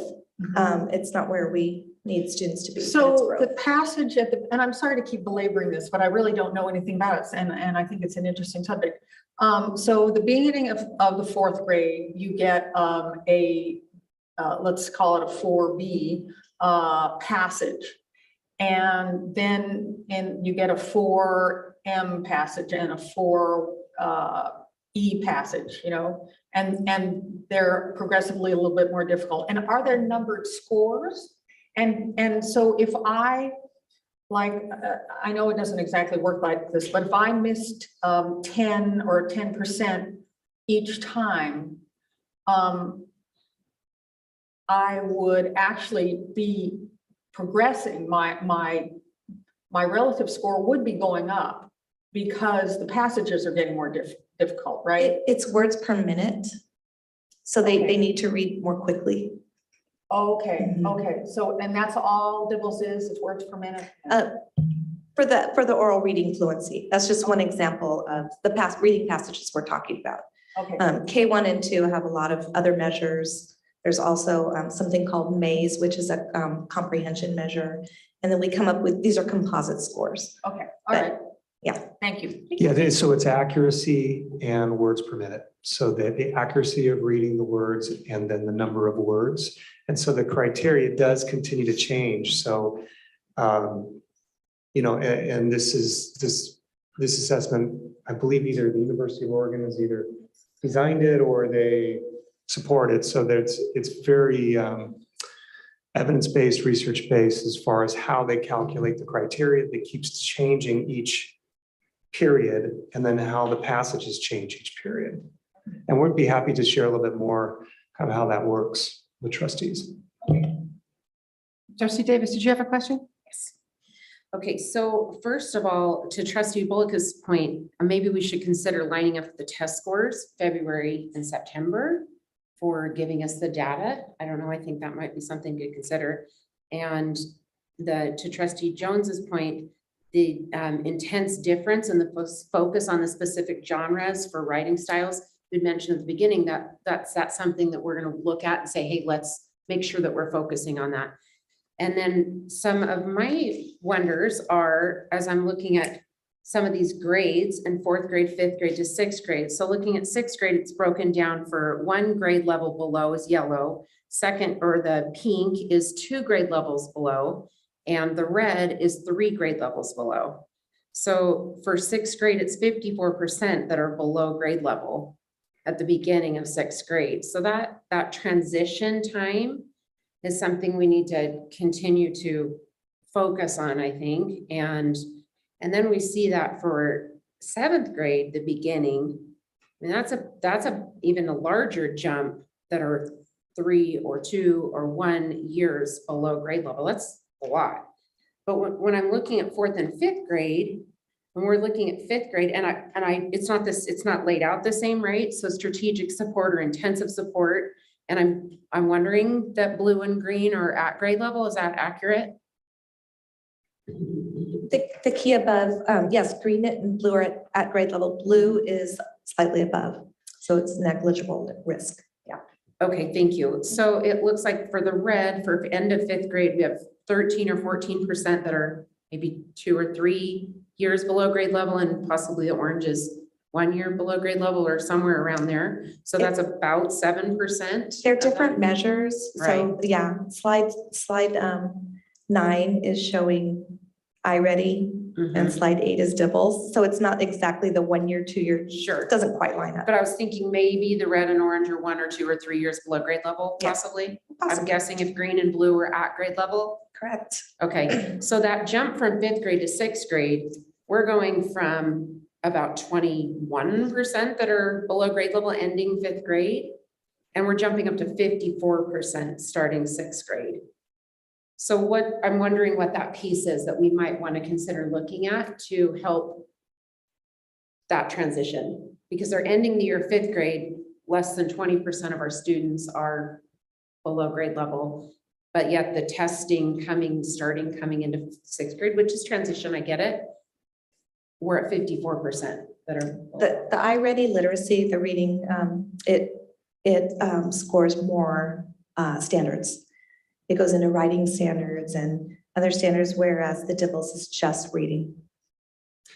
So maybe we want to consider adding more standards in 4th and 5th grade so that transition into 6th grade, and it's not only focused on the Dibbles test and reading fluency, right? Because once we're 3rd grade and fluent readers, hopefully, then now we're reading to learn. So maybe we can add some of that into the 4th and 5th grade and really honing in more on the standards so that as they move into that next type of testing, and we're not just teaching to tests, but rather, so those are some of those wonders. If I can jump in, I appreciate those comments. And that's where, so the standards-based,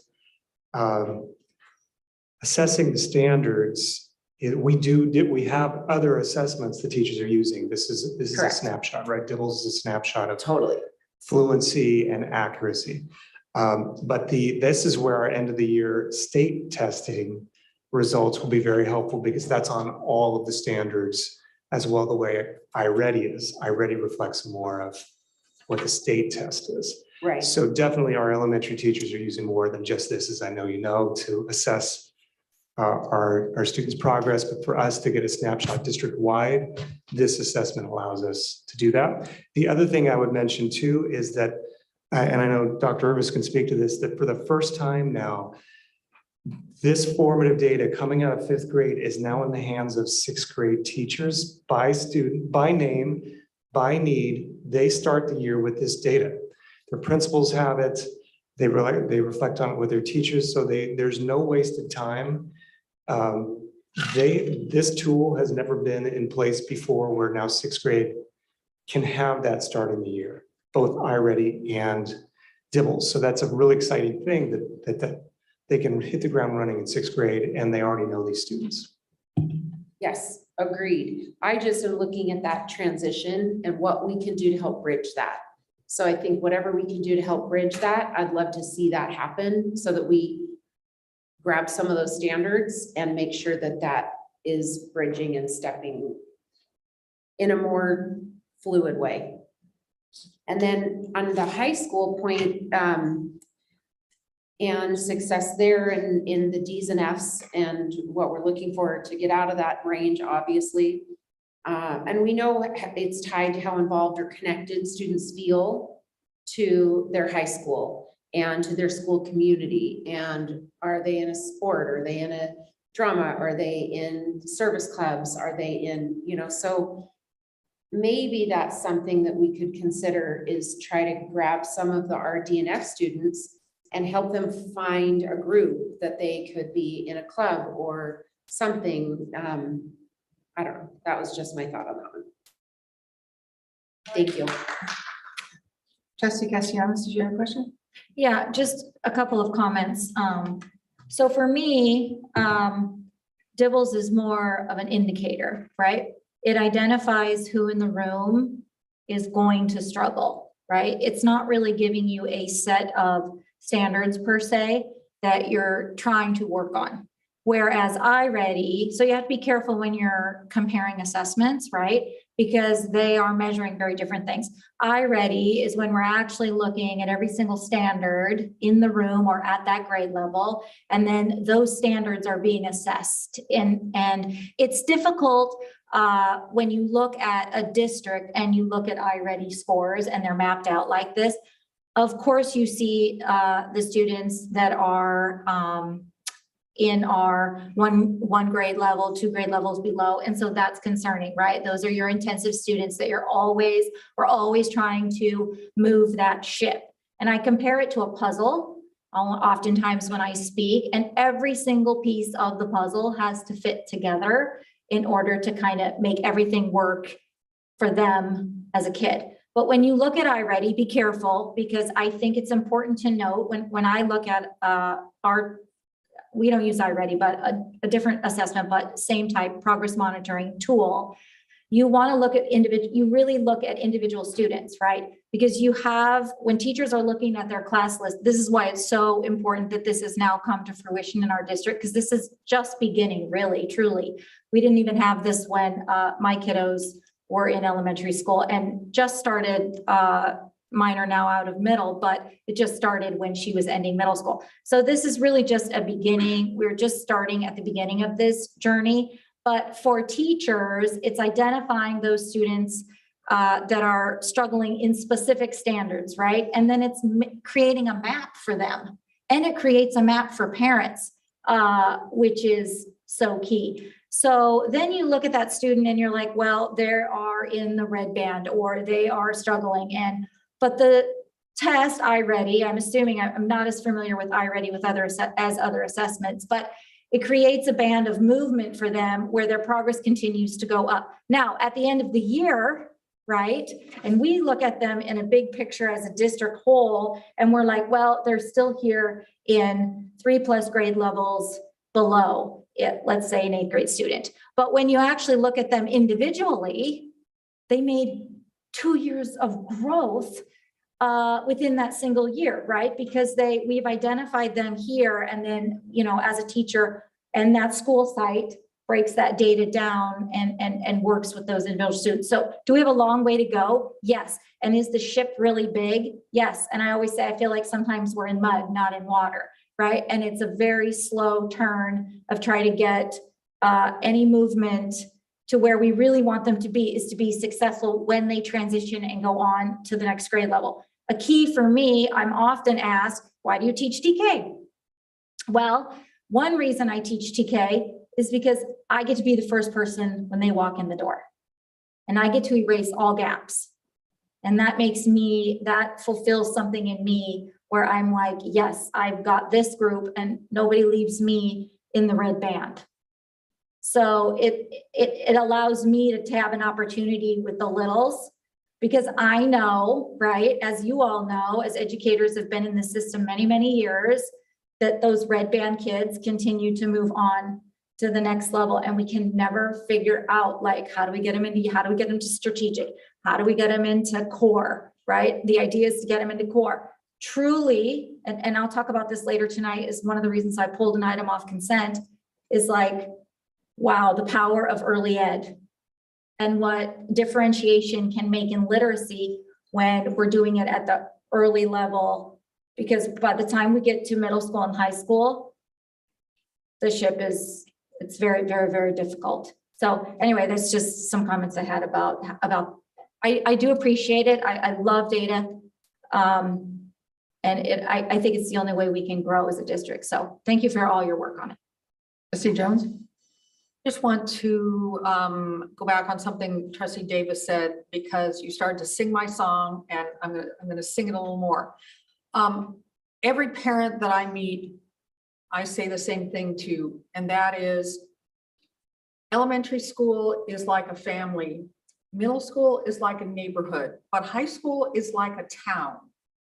And you cannot parse high school, and you probably can't even parse middle school unless you have a crew, whether it is music, drama, clubs, ASB, whatever. And if you do not help your kid find that crew, they will find a crew.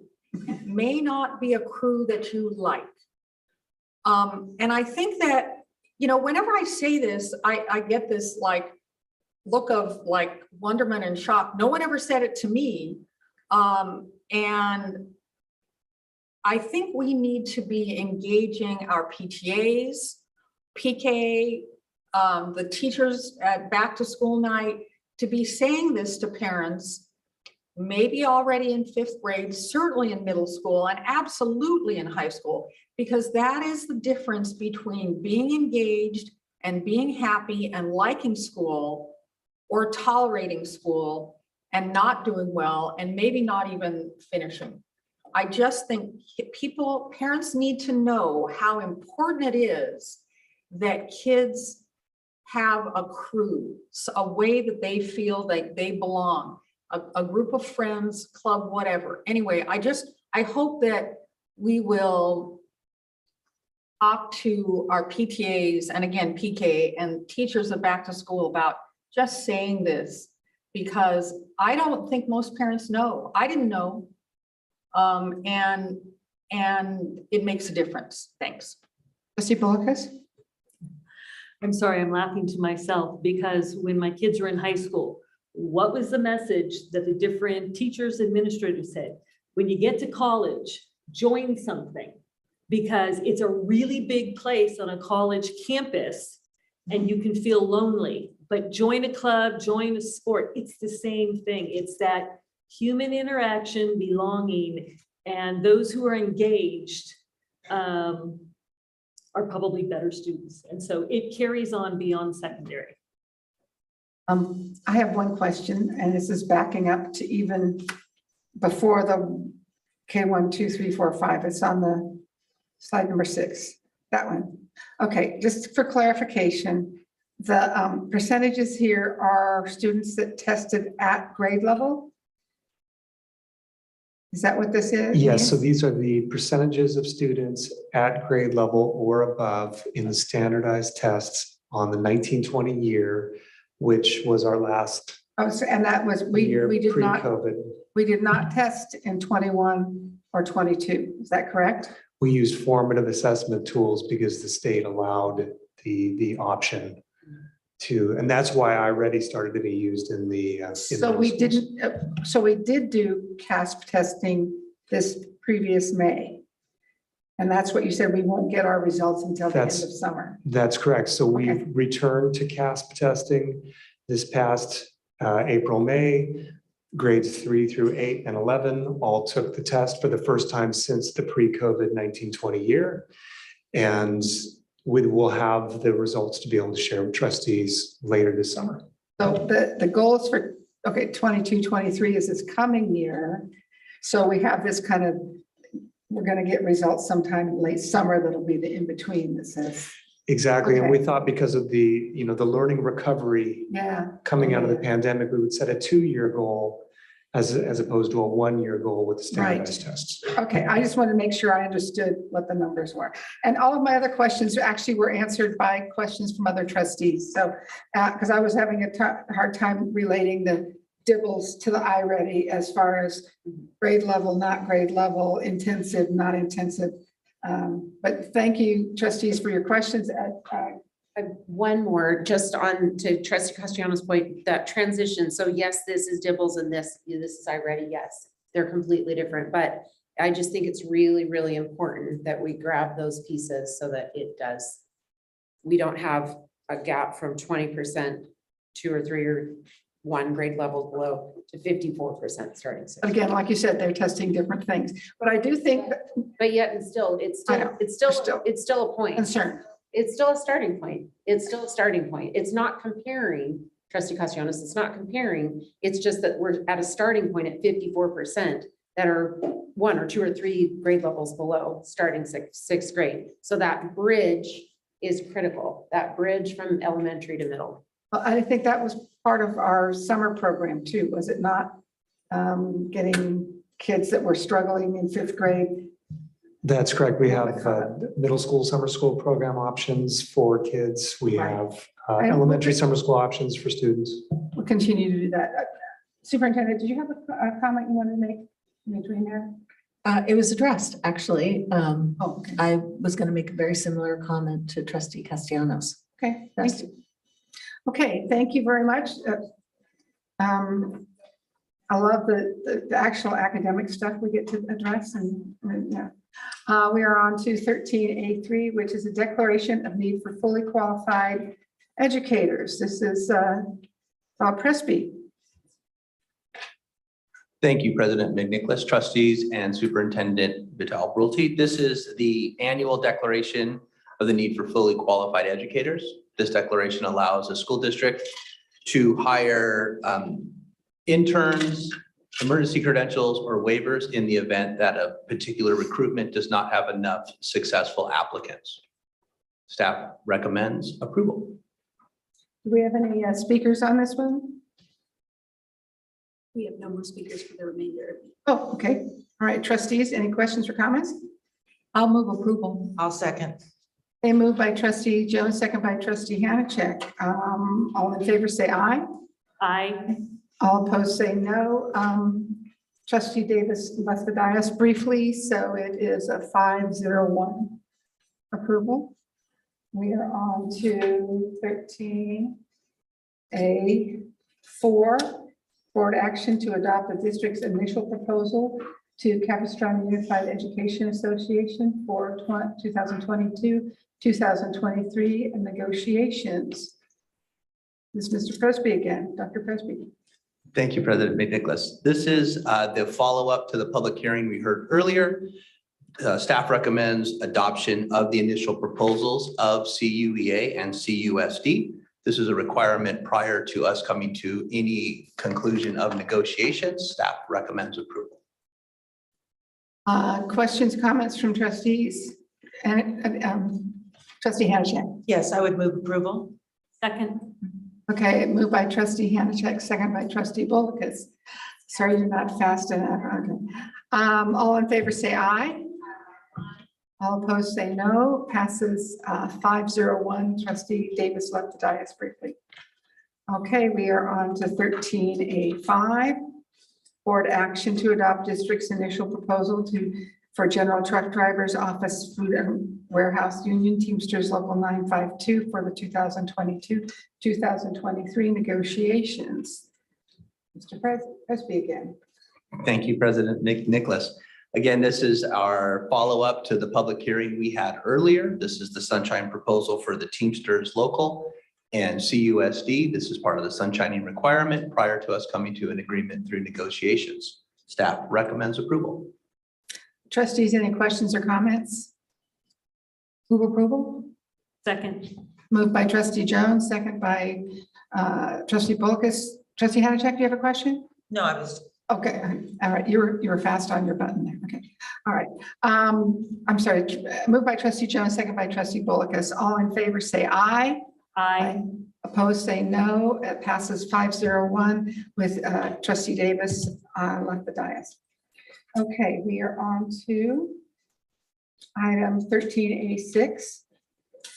This is a resolution number 2223-02, resolution calling for action to amend the state public health order of August 11th, 2021 to include an expiration date for COVID testing for workers who are unvaccinated. This was brought forth by Trustee Bolkus. Trustee Bolkus, would you like to speak to your item? I'll hold on for a minute until Trustee Davis is able to return. All right, thank you. Thank you. Trustee Bolkus, would you like to speak to your resolution? Yes, thank you. And it was noted that there was a revision and that all trustees should have received an updated copy of an amendment, and there were copies at the back of the room. This resolution was brought forward because the CDC has posted continuously on their website that really there's no difference in COVID cases in the unvaccinated versus the vaccinated. In fact, the vaccinated is just a slightly higher number, percentage to 100,000 persons. So the CDPH is not exactly following the CDC line on that because they've left the health order open that unvaccinated employees are to continue weekly COVID testing. And it seems now to me that there's not really a need for one over the other. Everybody should be treated fairly. So I'm put forth a resolution to request that we go back to the CDPH and ask that they reevaluate that. And the change in the fourth whereas is noted that whereas persons who are fully vaccinated and boosted and persons who are not fully vaccinated are testing positive for COVID-19 at similar rates, with local Orange County Healthcare Agency reporting on June 5th, 2022, that 35.7 per 100,000 persons were fully vaccinated and boosted tested positive, while 32% per 100,000 persons who were not fully vaccinated tested positive. And as reported on the OCHCA COVID-19 dashboard on July 5th and July 12th, 2022, test positivity rates for fully vaccinated persons are higher than for unvaccinated. So the change the following, therefore be it resolved, the Board of Trustees of the CUSD hereby urges that the State Public Health Officer amend the order dated August 11th, 2021 to include an expiration date for the weekly COVID-19 testing for workers who are unvaccinated. And the amendment adds and or a metric, i.e. test positivity rate, by which testing can be discontinued. And then have it finally be resolved.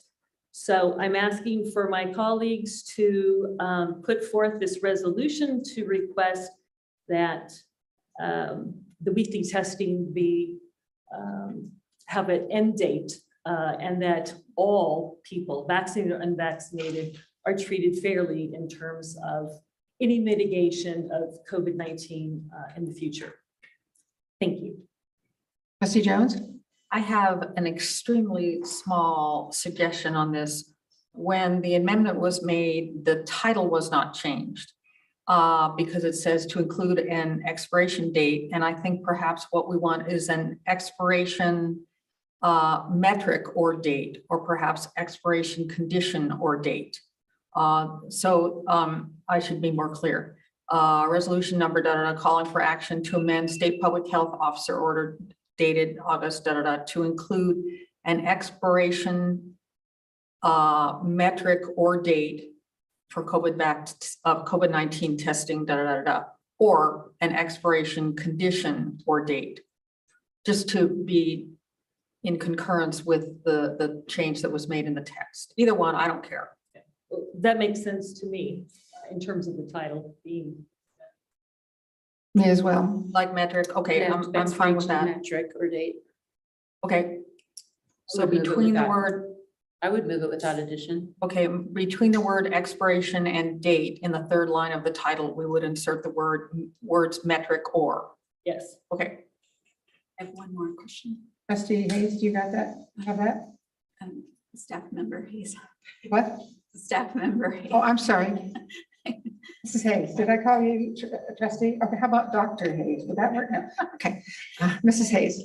So with urge, with the change to urges the state, would you like urge also to be in the title instead of call for action to amend? Or is that not necessary? I think you can leave it as it is. Okay. Agreed. Action. Okay. Okay, I have to say I was pleased to see this resolution, and when I started looking into the numbers that Trustee Bullock has said posted, I go, wow, is that really that close? And then I looked at the more recent data, and it's even closer. And in some cases, the vaccinated test positivity is higher than the unvaccinated. So at some point, people are going to say, why are we doing this? And I think this is our opportunity to register with CDPH that this is something we would like to bring into, like I say, it is, like you said, it's discriminatory and unnecessary at this point. So I would just add that I had brought this forth in wanting to bring it forward back in May. And Superintendent Vitale said, let us look at the numbers. And I think Dr. Merwin and Mrs. Hayes, who helped me and looking at the numbers, then supported this. And so here's where we are. Okay. Okay, so did I hear a motion to approve? Okay, moved by Trustee Davis. I'll second. Seconded by Trustee Jones. It's a resolution, so we need a roll call, please.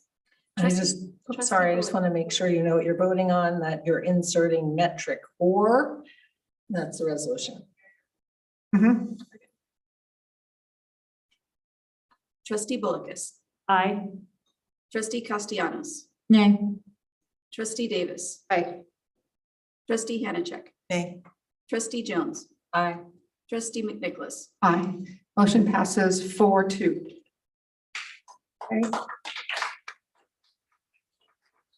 We are on to item 13A7. This is a first reading of Board Policy 6158, Independent Study.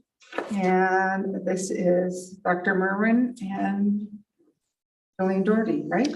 That's right. Thank you, President McNicholas. Trustees, Superintendent Vitale, staff presents item 7, first reading Board Policy 6158, Independent Study. I'm joined by Dr. Meg Irvis and also the esteemed Principal Jolene Doherty, and of course, Dr. Johnson still online to help answer questions. So this is a first reading and staff recommends approval. Thank you. Are there any, there's no speakers on this? Trustees, comments, questions? I move approval. Second. Moved by Trustee Hanachek, seconded by Trustee Castellanos. I do have comments. Actually, I had a multiple of questions. We also need to waive the second reading. This is a first reading. Am I misunderstanding? Yes, it's a first reading, so we would need to waive the second reading to pass it tonight on the first. Okay, and those need to be two different motions? It's preferred. Okay. I ask my questions first and then we go back to the motions? Okay. I have lots of different questions on why things changed and why one was 14, one was 10, but do we consider all available? Anyway, my bottom line is if Principal Doherty is behind this and approves this, I'm good to go. So if she gives me a thumbs up, okay, I'm fine with it. All my questions have been answered. Okay, so now we need two motions. One is to wait. Oh, do you have a question, Trustee Davis? Yes, okay. So I just want a clarification. So for exceptional needs, can you just kind of give me a little rundown on how that would work for independent study? Or does that mean, in some of this reading, that we would have a teacher work with them directly at their home, or would they only be able to just give me a little more information?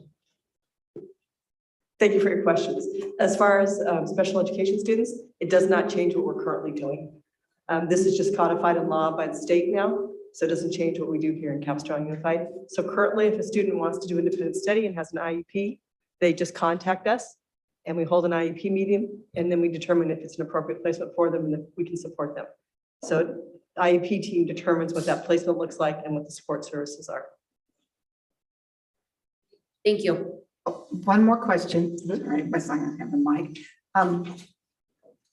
Remind me again the difference between live instruction and synchronous instruction. It is the same thing. The two different terms used by the state, and they use them interchangeably. Live typically in the past meant in person, but synchronous is also live instruction, so they just use them interchangeably. So live usually means in person. Synchronous usually means virtually, over computer, Zoom. But at the same time. Okay, at the same time, because it does look like the requirement for pupils in grades 4 to 8 inclusive, opportunities for both daily live instruction and at least weekly synchronous instruction. So there's different things. Interaction is different than instruction. Ah, okay. So interaction is they have to have interaction with the teacher, with the classified person. Instruction is obviously what that entails, instruction. I see. And we already provide all of this with our programs. Nothing is changing for next year. Okay, all right. Okay. Again, whatever Jolene says, I am pretty much okay with. So we need two motions here, one to waive the second reading and then to approve if we go that route. I move to waive the second reading. Second. Moved by Trustee Bolka, second by Trustee Jones. This we don't have to do a roll call, this is just a vote, right? Correct. All in favor say aye. Aye. All opposed say no. Passes 6-0. Then we have a motion. I'll entertain a motion to approve. So moved. Second. Moved by Trustee Davis, second by Trustee Castellanos. Again, all in favor say aye. Aye. Now it's your roll. Now it's a roll call. I apologize. Lucas. Aye. Trustee Castellanos. Aye. Trustee Davis. Aye. Trustee Hannachek. Aye. Trustee Jones. Aye. Trustee McNicholas. Aye. Thank you. That's a 6-0. I apologize. This is item 13A8. This is pulled. 8 and 9 have been pulled by staff. We will revisit those when we have more information. And we go on to item A10, first reading board policy suicide prevention. And this is Dr. Merwin. Thank you again, President McNicholas, trustees, Superintendent Vital-Brulte. So staff presents item 10, first reading board policy 5141.52 suicide prevention. You're probably wondering, why is this a first reading, right? How many times have you seen this board policy? But this is a first reading because we're bringing this back to you based upon feedback from federal program monitoring auditors after the board approved it May the 4th. So we received additional feedback after this board policy was approved on the May 4th by trustees, and there was significant feedback from the auditor. Another iteration of feedback that we were unaware of until after that board meeting. So that's why we're bringing back this policy as a first read. And you'll notice that it is, as we say in the board report, it is modeled after a board policy that was approved by federal program monitor auditors. So that's what you have in front of you. It's been reviewed by legal, and we recommend, it is a first reading, we recommend approval. Any questions or comments? I have one, the lists of websites and cross references. Is that actually part of the policy? Yes, this is word for word what was approved by an auditor for FPM, and that's what you have in front of you. Okay, but at the top of page 7 of 12, it says, these references are not intended to be part of the policy itself, nor do they indicate a basis or authority for the board to enact its policy. So we have to list them. So we list them as part of the policy, but the references are not part of the policy. Is that the way I'm interpreting this? I'll ask Dr. Johnson if you're online and if you have any feedback on this. Yes, I'm here. Executive Director Mr. Cuco Gracian spent several hours with the FPM auditor on this very policy. And my understanding of the reason these are listed is just for reference, and they wanted these included. This policy goes well above and beyond what CSBA would even require. I think but we have to comply with what FPM wanted, so that approve this as one of the outstanding issues that we need resolved. So I think they're listing it as resources, not as policy to enact. Okay, so it's similar to what we list on our other policies at the end when we sometimes refer to ed code or. It's similar. This is kind of a divergence from that in the sense that we needed to approve exactly as it was approved by the FPM auditor. Okay, all right. Questions, Trustee Davis? I think probably because we have that disclaimer. Is that why the policy reference disclaimer? That was the verbiage on that, I bet, on why that's all in there. And is this just verbatim, word for word, the approval one that we've had with changing our name? Yes, we went, Mr. Gracian went back and forth several times with the modified version that we had. And basically it came down to, if we patterned after this model policy, that the FPM auditor said that she would approve it. Trustee Hanachek? Yes, I just wanted to comment that I'm grateful for this work. I'm grateful for all of the items listed. This is imperative. It's so important for our students. I love seeing how important the California Healthy Kids Survey is for all of us to understand where direction our children are going with. And I would move approval of this board policy. Okay, Trustee Bolkus? Just for clarity, so it sounds like anybody else who might be doing a suicidal board policy, that's going to be the standard, because so often we follow CSBA as a guiding. Sounds like maybe they are going to have to be changing theirs. Are you getting that impression? For this agency to approve? If they are going through FPM monitoring at the time, very likely, yes. But it also can vary, I think, based on the auditor assigned to the school district. But for this situation, this auditor approved this language for us going forward. Okay, so we have a motion. I need a second.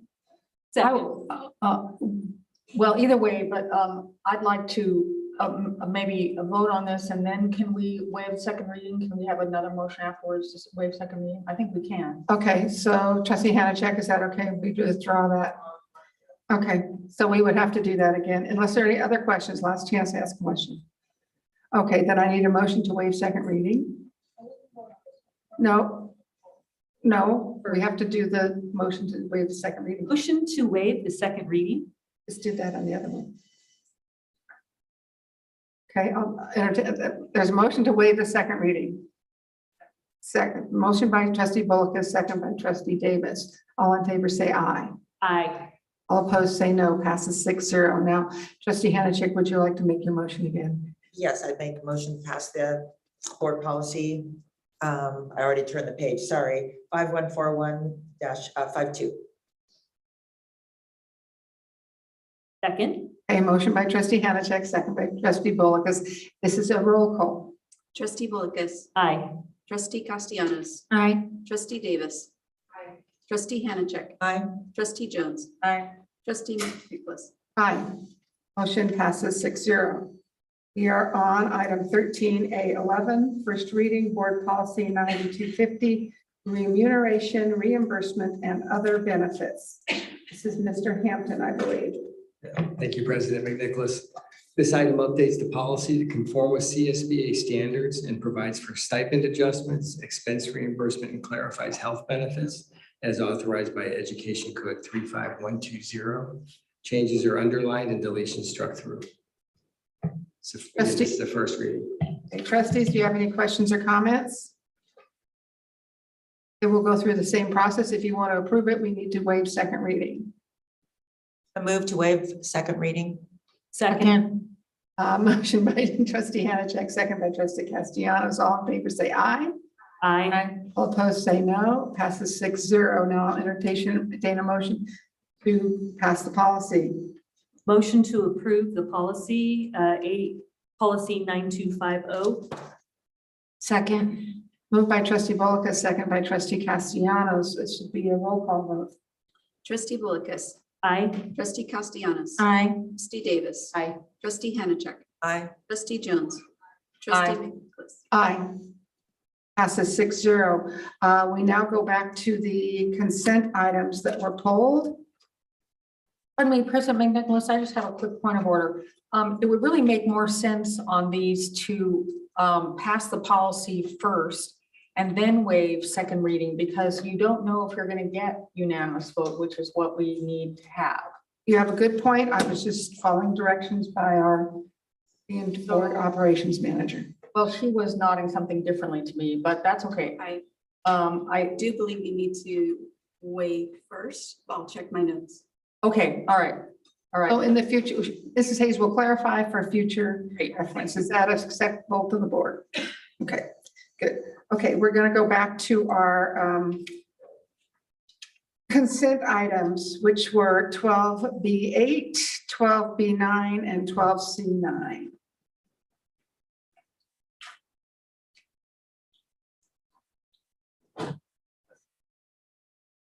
B8 is the OC Children's Screening Registry. This is trustee Castellanos. Yeah, I mean, I want to move the item, but I just wanted to ask one more question. I did read all the answers on Q&A, so I appreciate all the background information. That was very helpful. I guess my one ask would be if we could put a timestamp on this for TK implementation of screening. Obviously, you know, early ed for me is a key, and I think it makes a huge difference. And we know our TKs are going to be 4, which would be necessary for screening. So could we maybe figure out a time instead of just saying, I know we got information saying in the future when we better understand the data, but maybe we could set a goal of, you know, 6 months or whatever. With UTK coming out this year, it would be great with those TKs registering if this was part of their registration packet. I don't know. I hate delaying something when I know how important a screen is and we need screening so badly. So It's doable. Yes, and Dr. Patullo is here tonight, our Director of Early Learning Programs. Do you want to speak to this? Sure. Good evening. Thank you for your comment, and I agree. We can definitely look at that as a team and come up with some parameters and a time frame. I think we were hesitant to put a timeline at this present moment just because we haven't gone into the system and need to learn a little bit about it more. But I do agree with your point of that becomes then very open-ended as to when will we do it. Yeah. And so absolutely, we can certainly go back to as a team and determine a timeline. it's just such a powerful screening tool. Ages and stages. I know that's the one that was mentioned, and that's the one that I've been reading a lot about. So I like to do a lot of reading in the summer, and I was actually reading on ages and stages when this came across the board, and I was like, wow, awesome. So super excited that we're implementing, but would love to see TK just get on board. Absolutely. Thank you Thank so you. much. So what if, when you make your motion to approve this, we just put in there with the caveat that the team will come up with a timeline within the next 60, 90 days for full implementation. That doesn't mean you have to fully implement in 60, 90 days, but at least we'd have a clear sense of what our plan was. Would you live with that? Absolutely. That sounds. I would great. think this is a perfect time as we plan for universal, whatever it is, UTK, UPK, whatever we're calling it, make sure that this is included as that. And that's, what's the timeline on that? Well, we're phasing in UTK next school year. So next school year, the dates will be on NHL who turns 5 between September 2nd and February 2nd. And then the following year, September 2nd through, I believe, April 2nd. And then the following year, September through June. So that by 2025, 2026. Okay, so the plan within the 60, 90 days, possibly implementation concurrent with when we start that. That sounds great to me. So would you like to make the motion? I move the amendment. Can we put Second. the amendment in there with the days? I second it. Okay, Mrs. Hayes and Superintendent, do you have that note then on how we're gonna? That Okay. we're gonna timestamp this, that within 60 and 90 days, we'll have clarity of the timeline for implementation. Perfect. Okay, motion by trustee Castellanos, second by trustee Hanachek. All in favor, say aye. Aye. All opposed, say no. No. Passes 3-2. 4-2. Right? Okay, we have 2 noes. Okay. Oh, it passes 4-2. B9. This is Talking Point Software Services and Support Agreement. This was trustee Davis? No, this was trustee Bolkus. All in all, in terms of the feedback that I've received, it's very positive about Talking Points, but I do have some questions that came from the schools that were the pilot. And I'm sorry I didn't get them submitted to you sooner, trying to play catch up with being on vacation. So the feedback I received was that teachers who used it said it was easy to use, it was helpful. Principals said it's going to take a lot of reinforcement and reminders. We tend to be creatures of habit. And so a lot of teachers still are using the email because that's what they're accustomed to. So they kind of have to be prompted and reminded. But they think that that will come along. One of the schools, even the PTSA executive board loved it and will probably be contacting you because they want to know if they can have an account, because they're finding this is a great way to have the community more involved. So here's a couple of the questions. One was to ensure the correlation between home language in Aries and language parents prefer to receive communication. And the other comment was that School Messenger has texting capabilities. Why not incorporate additional language translations and give teachers access? But you probably covered that before, and I don't remember what the answer was. So I can start it, and I think actually Chief Technology Officer Sean Roselle can speak a little bit too. School Messenger was one of the other options that we looked at. That was one of them, and it wasn't. There were some limitations to it that swayed us going in the direction of Talking Points. Is there anything you would add? Yeah, so there were a couple things. The big advantage for Talking Points was, there were 2 of them. One is the 2-way texting ability. School Messenger is still a valuable tool for us so that we can broadcast messages out as we need to. But Talking Points is more of a conversation tool. And the other one really had to do with translations, where the other products we looked at, School Messenger and Blackboard, they really relied just on Google Translate. And there have been a lot of challenges with Google Translate. Okay, now I remember. Accurate, where Talking Points actually had a person that was managing the translation for us. And then the third big advantage really had to do with it being free from any sort of application or agent. on a device. So you didn't, teacher didn't have to have their particular laptop with them. It's a cloud-based system that they can just access through a web portal. Okay, I have another question and then another feedback. A BCL at one of the schools told me that a parent had received a text communication, sent back a question and never heard anything back. And so then it was asked of the BCL and she wasn't sure who sent the message to be able to track it down and find out. So when these text messages go out, talking points, is there a way for a parent to know who they're communicating with and how, to follow up? I thought that was a good question because I didn't know the answer. I confess I haven't looked at that particular, but I would assume, and I will look at it.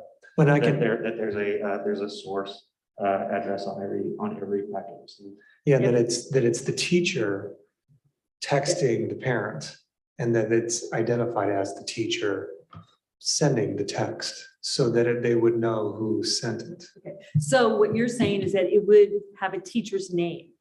Just like if I texted Gila, she would have my number, have my name if I was in her content, in her address book. But I'm questioning whether that's the case. Or what you're saying really kind of doesn't make a lot of sense, because again, you text me, and if you're in my address book, I know it comes from you, but if it's just, 949 1234, I don't know who that is. Yeah. So So I think part of that would be a training tool. And so we would have to ask staff when they're reaching out to a parent to put in the text message who this is coming from. And then you could program your phone in that way, but it would come as a text. So it would require you to put in your address book what that phone number is connected to. I would say the one good thing and the big comparison between School Messenger and Talking Points is how robust it is. School Messenger allows us one-way communication to a parent via text, but they cannot text us back. Talking Points translates the messages from us and then allows the parent in their language to directly communicate back to us. And it is translated back to English for us to have a direct conversation with them. I'd like to add another important feature to Talking Points when we were comparing it to other systems is that the teacher can text from their computer. They don't need to use a phone or their own personal device or anything like that. They can text from their computer, and when it goes to the parent, it goes to they could be using a phone from 15 years ago that just does texting, and they'll receive that message. They can respond from that phone, and then the teacher receives it on their computer. So that was one thing that other companies required, that both have an app on a phone to use, which could be challenging for some people.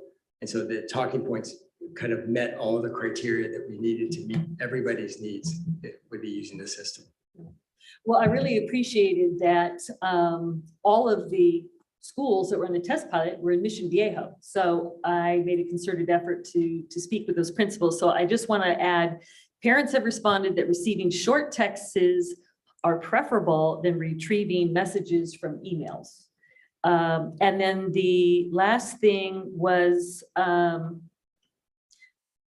all the schools with a resounding, we need more training from Talking Points and not reliant upon just the teachers and staff at school sites. And everyone had brought that forth. More training would be more helpful to get more teachers using the system. And I can't think of the other system that we've had recently, Greg and I have talked about, but yeah, training just always helps everybody, use the system. So I would move to approve this. I just wanted to share the feedback in terms of what I had received, and they most were all very happy of the ease of using it and the response parents. And you all know, especially during conference weeks. Yeah. Okay, so that was a motion. And moved by trustee Bullock, second by trustee Hanachek. Trustee Jones and trustee Davis have lights on for comments. I also pulled this, but go ahead. Yeah. Go on. So a couple things. Does the text always come from the same phone number?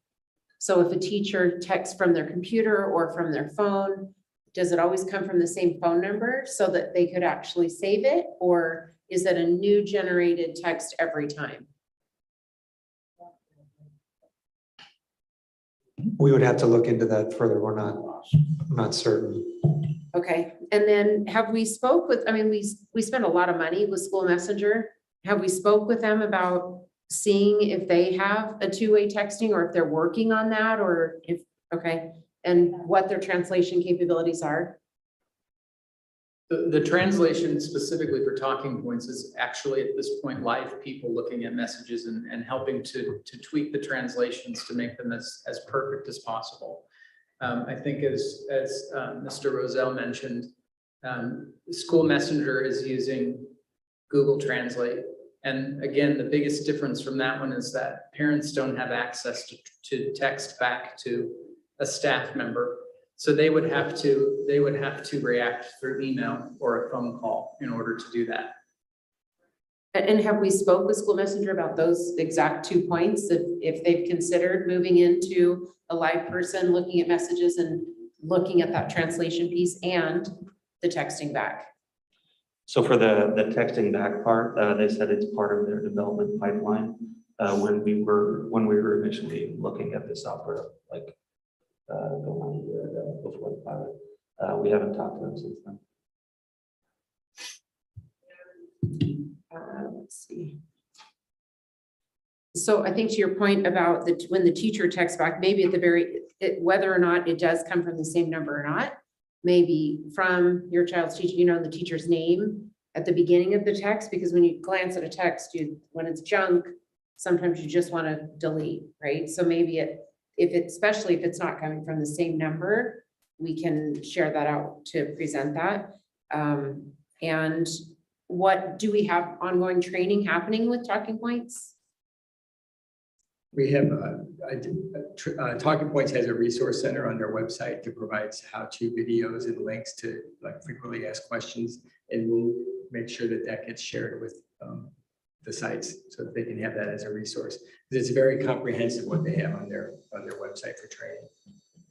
We did invite staff last year to do training with us and we recorded it. It is perhaps that we need to share that more frequently with principals and staff to make sure they know exactly how to access it. Well, I wouldn't like to move approval because I think that there's some more work we should look into and see if School Messenger, I mean, we're paying a lot of money with that program right now. And if they have an opportunity and they've made changes in the last year, if they have a live person now, and if they have an opportunity for texting back and forth, then maybe that's something we look into. We do have at a big savings. We do have a motion and a second on the floor. I would like to ask that we give staff direction to maybe kind of answer some of the questions that we brought up on how do you know which phone number it is, and do parents have to sign up with the teacher? Do you know the teacher's name? Those kind of things. Maybe you could get back to us a little bit of pre-teaching or post-teaching of trustees. So when we get questions from the sites, we kind of know how that works. But I'm going to let it go to a vote. And if we vote it down, sounds like we already have a service and support agreement established. So we just need to approve it. Well, I pulled this item as well, and I still have questions. Okay. And frankly, I don't think this is ready for prime time, and I'm going to vote against it. I feel like we don't really understand how this works, and it doesn't sound like parents really understand how it works, and maybe teachers don't either. Now, I understand that many teachers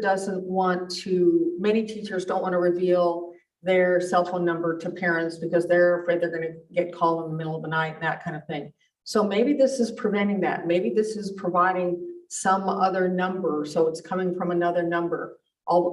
Maybe this is a Parent Square number and it always comes from Parent Square and it's always the same number. I don't know.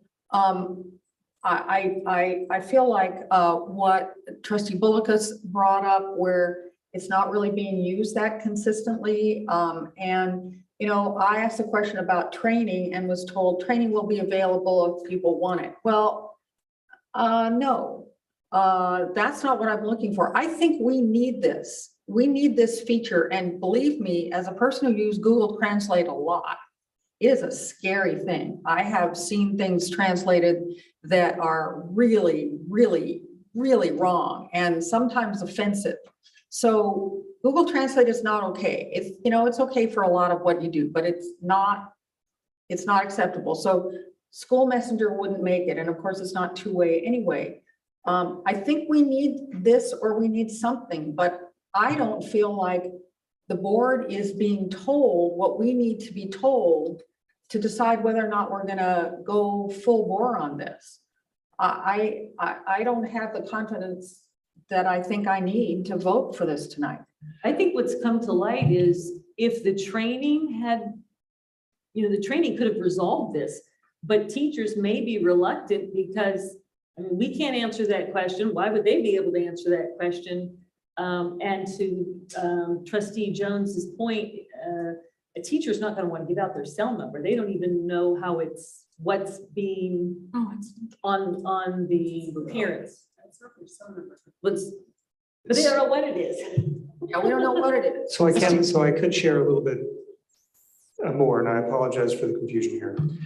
We do have a parent in the room who receives the text messages as a Bathgate parent. It's actually Dr. Patullo. And so she is going to put her on the spot here, what it looks like from a parent's perspective, because it does have the name of the teacher, or if it's from the school in the text as the starting of the subject as the text starts. So maybe you can share a little bit what that experience is like as a parent. Sure. So ironically, my child goes to Bathgate, so I was part of the pilot. And so the first time I got the message, it said from Bathgate Elementary School, and then it was the message from Mrs. Martin saying, welcome families, we're going to be using this communication tool, and I had her message. And then my daughter's teacher was Miss Henschel, and so I also received a message from her, and it said, had a phone number, but in the actual body of the text, it said Miss Henschel, : and then it had her welcome message. So I could clearly delineate this message came from the school, this message came from Miss Henschel. And then as a parent, I ended up downloading the app because it was a little easier for me to navigate. And so I know when my daughter wanted a word at school, Miss Henschel was able to send me the picture of my daughter at Flag with the, you know, the certificate, and I was able to communicate and say, thank you so much for sending me the picture. I appreciate it. So I found it very useful as a parent. I don't know that I personally would just be sending messages to teachers just because of the, you know, line of professionalism and not crossing, but I thought that it was very user-friendly from a parent perspective, and I could tell easily who was sending me the messages. So just to share. There was two separate numbers. So one for the school and then one for the teacher. They were different phone numbers, but Miss Henschel's numbers were the same number. Correct. Correct. And then once I downloaded the app, it had my whole communication from the text in as a conversation. So before you download it, sure. Correct. Let me check. But you're saying it came with the teacher's name, not just a number that you had to correlate to a name. Correct. Let me just. And while she's looking, in the case where the example was given to me that the parent responded with a question, didn't get an answer, you know, sometimes we get text messages, we intend to respond, we get busy. Could have been that the teacher then just forgot. And, you know, and the parent then didn't send another text to ask the question again. Trustee Hanachek, did you have a question or comment? I have an option. So there's a motion on the table in a second. I think this is very, very important. I think if there's still too much confusion, that we should bring this back. Maybe in the interim, you can decide how board members could maybe interact with it so that all of our questions are settled. I don't want it to die here. I don't want it. So I think I would like to bring it back when staff thinks, you can help me procedurally make a substitute motion perhaps, to bring it back when you could be better prepared to anticipate and answer all of our questions so that we feel comfortable, and then maybe we can have a tutorial or some hands-on ability for us to use it as well. So you're withdrawing your motion? I didn't make the motion, it was Judy, so I seconded it, yeah. So. I will withdraw my motion, but I would like to add to trustee Hanachek's motion with getting more information is we'd specifically like to know what training we can anticipate our teachers and staff at school sites will receive from the company. Well, it doesn't have to be from the company. I looked at their website. It doesn't look like it's really that hard to do, but to a certain extent, it's reinforcement. It's like, use this, don't use this other thing. But yeah, I would like to see, I want to know what kind of training or reinforcement or whatever will be available. We can submit all of our questions, and then I don't know if we have a timeline where we need to have this passed. Can we wait till next month? Time sensitive. This is the Superintendent Patel.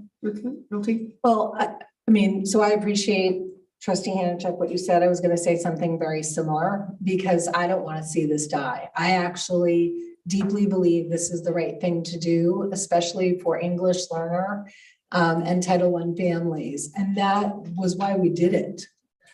So I'm sorry, we don't have the technical information, and we will follow up to do that.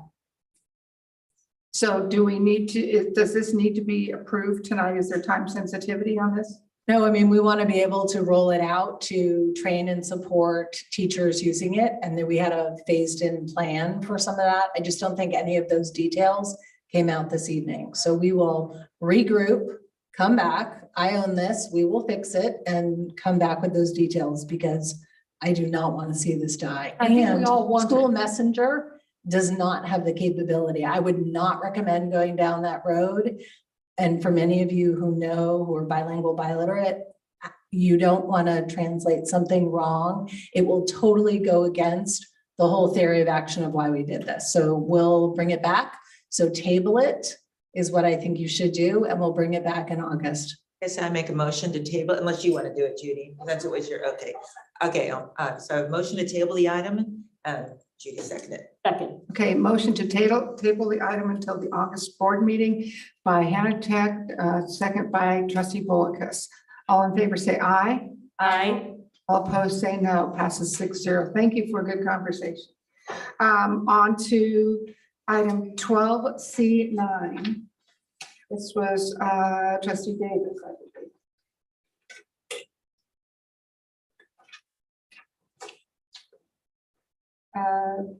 Revised classified salary schedule, LVN. Thank you. I pulled it. I just wanted to kind of go over it a little bit and then thought maybe we'd have staff kind of just give us a little info on it. I would have preferred it to have been not on consent, so.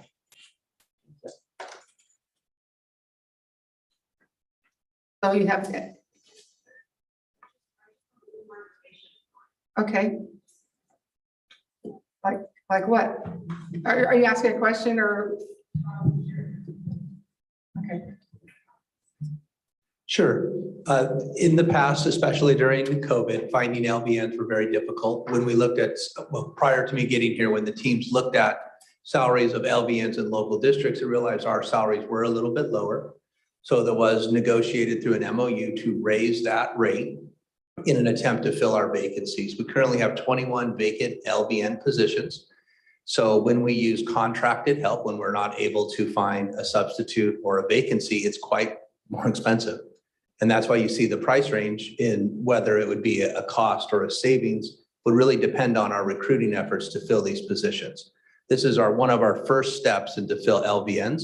We've also started looking at local universities and colleges and schools that do produce LVN certificates, trying to partner with them to recruit them right after they come out. LVNs often are a stopping point, as I've learned, as I've called the universities, that it's the first step to becoming an RN. And so we also would be looking at those in those RN schools, preferably the ones that are more at night, if they could fill in with some of our shorter positions that are 5 hours a day. So this is our first step in trying to fill our LVM positions. Thank you. I just felt that it was important not to be in consent, so I wanted just a one little minute on. I appreciate it, and I move approval. Okay, Second, moved by trustee Davis, second by trustee Bolus. Any other comments or questions? I was just gonna say that Saddleback has an LVN program. You can get your LVN in 2 years from Saddleback College. Okay, motion and a second. All in favor, say aye. aye. All opposed, say no. Passes 6-0.